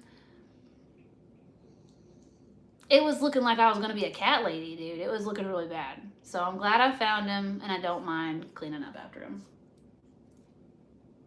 For the most part. My partner is 5 years older than me and keeps saying our age, and I'm like, sir, you are. That's close enough, Andrew. Nice try. Close enough. I'm going to take a clip of you saying I have never bitched. And cut it out. He'll agree. He knows. He knows, Andrew. He knows. He don't hear shit about his messes around the house. I don't give him no shit. I don't. I bitch about other things. I didn't say I didn't bitch at all. I said I don't bitch about his messes that he makes. But I bitch. Don't worry about it. Oh, I think so. I think Casey's a good man. I think he's a solid, good man. And I'm happy that I found him. And I always judge myself a lot harder. Like, I would never... Like, obviously, saying that you're not good enough for someone is so disgusting. Like, I don't like that term, or like saying that you're not good enough for somebody. But if we were to judge people on their level of general goodness, like if there was like a meter of like how good, like just good, like naturally good thoughts and not a lot of hatred, you know, just like Care Bear style good, his would way outweigh mine. Like, I am not even in the same. I'm way more, maybe it's my nature as a woman. I'm not 100% sure, but I'm way more, yeah. I'm not that naturally good. You know, I have to fight to be good. Like, if we were Marvel characters, for instance, he would be Captain America and I would be Tony Stark. And that's the best example. Like, if they were in a relationship together, that would be me and Casey. 100%. What's your current perfume? Totally lucky with my hubby too. I'm glad to hear that, my planty heart, because it is not easy to find. It is not easy to find. I'm not sure, Willie's Foliage. I just bought a perfume this year, and it's the first perfume I have ever bought as a grown adult woman. And that's because I've always been kind of offended by perfume.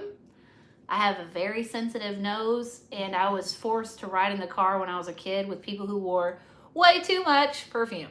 And it would give me migraines as a child. So I've just now become where I could actually put on a perfume. And it's a Walmart perfume. And it's supposed to smell like strawberries and bananas. It was like it's shaped like this. It came from Walmart. I don't remember the name of it. I'm so sorry. I was with someone 12 years older than me, and that was far too big a difference for me, aside from him being an all-around just bad person anyways. Well, that'll do it. Won't it? I'm getting way more chill and nice, but he started way ahead of me on that one. Not you, Andrew. What are you talking about? Stop. What? I don't wear it very much. Don't call it Ode de Walmart. That's fucked up. Don't do that. Ode de Walmart toilet. Yeah. Yeah. All right. See you later, 7-Eleven. We'll be here tomorrow. Come back and catch me tomorrow. You're doing a 21-year age gap right now? Emily. You get it, girl. Hey, them are good relationships, Emily. Don't you put no judgment on that relationship. You ride that shit out. Them older men, that's the ticket. I don't care who you are. I don't care where you're from. I don't care what you're doing. If you're in the relationship, if you're wanting to be with a man, regardless of who you are, 51, perfect. That's a perfect age, Emily. You're fine. As long as he's a good guy. If he shows you any kind of red flags whatsoever, 51's too old to be fucking red flagging it. You know what I'm saying? But if he's a good dude, that's perfect. That's perfect. I was in a relationship before Casey with a man who was 16 years older than me. And before that, I was in a relationship with a man who was 11. And then I've never dated anyone my own age. I can't stand it, okay? The men who are my age are annoying as hell. If you're trying to date them, I'm not interested, okay? I'm not interested. I swear to God, I probably would have dated older. I probably would have did a 20-year age gap. How do y'all feel about that? I probably would have done a 40-year, or not 40-year, slow down, 20. I probably would have done 20. But I didn't. I ended up marrying a man who was 11 years older than me, and that's Casey. But I never dated anybody younger than me. No. Yeah, he's stable. Okay, cool. Mary said, is he rich? Well, is he? Emily, since you're sharing details. I feel like it's a 14 years difference, but he's younger. Ex-husband was older and too set in his ways. Yeah, that's not good. I didn't think about that. No. Hell no. We with no 16-year-old. Gross. Gross. Yeah, good catch, Emily.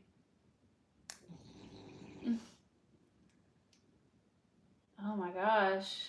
But he's younger. Oh, yeah, he's younger. What's that like, Kristen? I could never. What's that like? He's rich in my eyes. There you go, Emily. There you go. If he treats you well, you're rich, baby. You're rich. It's a struggle out here to get a man that's worth damn. Isn't that what they say for every generation, that all good men are gone? They're all married. Isn't that what they all say? I remember that bitch was saying that in Sex and the City like 20 years ago. That's just the way all women feel all the time. It's a very slim amount of good men out there, but if you find one, there are good men out there. They are being raised as we speak right now. So 15 years from now, there's still going to be some good men out there. It is hard. I just want all women to have a partner who loves and appreciates them, whatever age gap. Oh my gosh. I totally agree. I have a daughter, a stepdaughter, however you want to look at it. I don't like to call her that, but I just want y'all to be like, what? You have a daughter? You never told us. Stepdaughter. And let me tell you something. The men that she dates, the boys, the men, however you want to say it, she's 21 now. I've never been more critical of men in my entire life. I have never been more critical of men. There is nobody that's going to be good enough for her. I'm just going to tell you that right now. Like, these guys are not performing. When she dates someone, and I'm not saying this is about the guy she's with now, I'm saying in general, in case that guy happens to be watching. I'm not talking about you, boo-boo.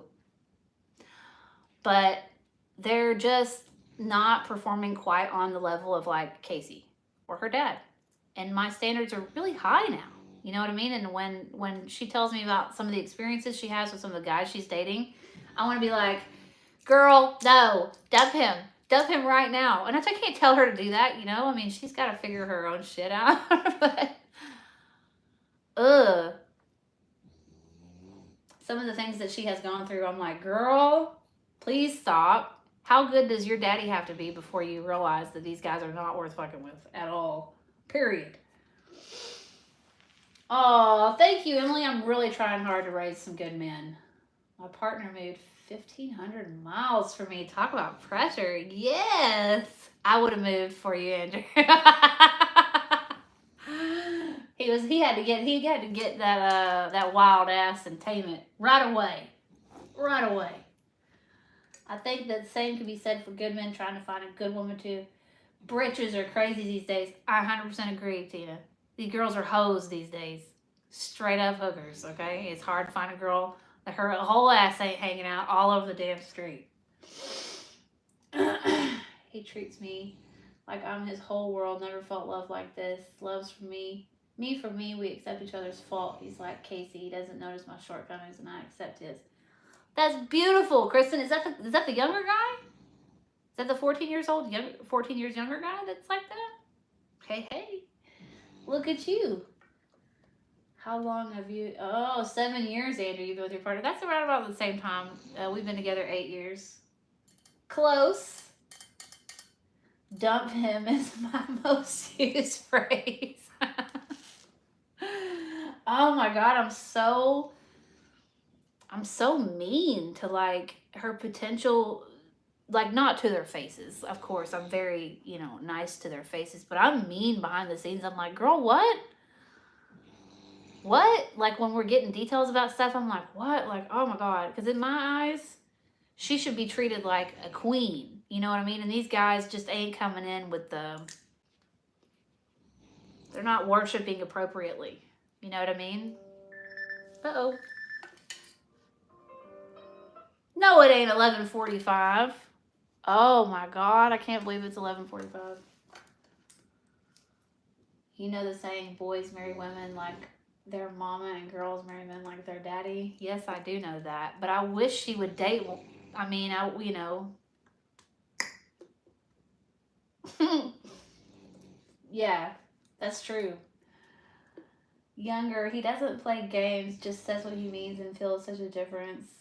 Every older guy I've dated, you know what? Whatever works. Whatever works.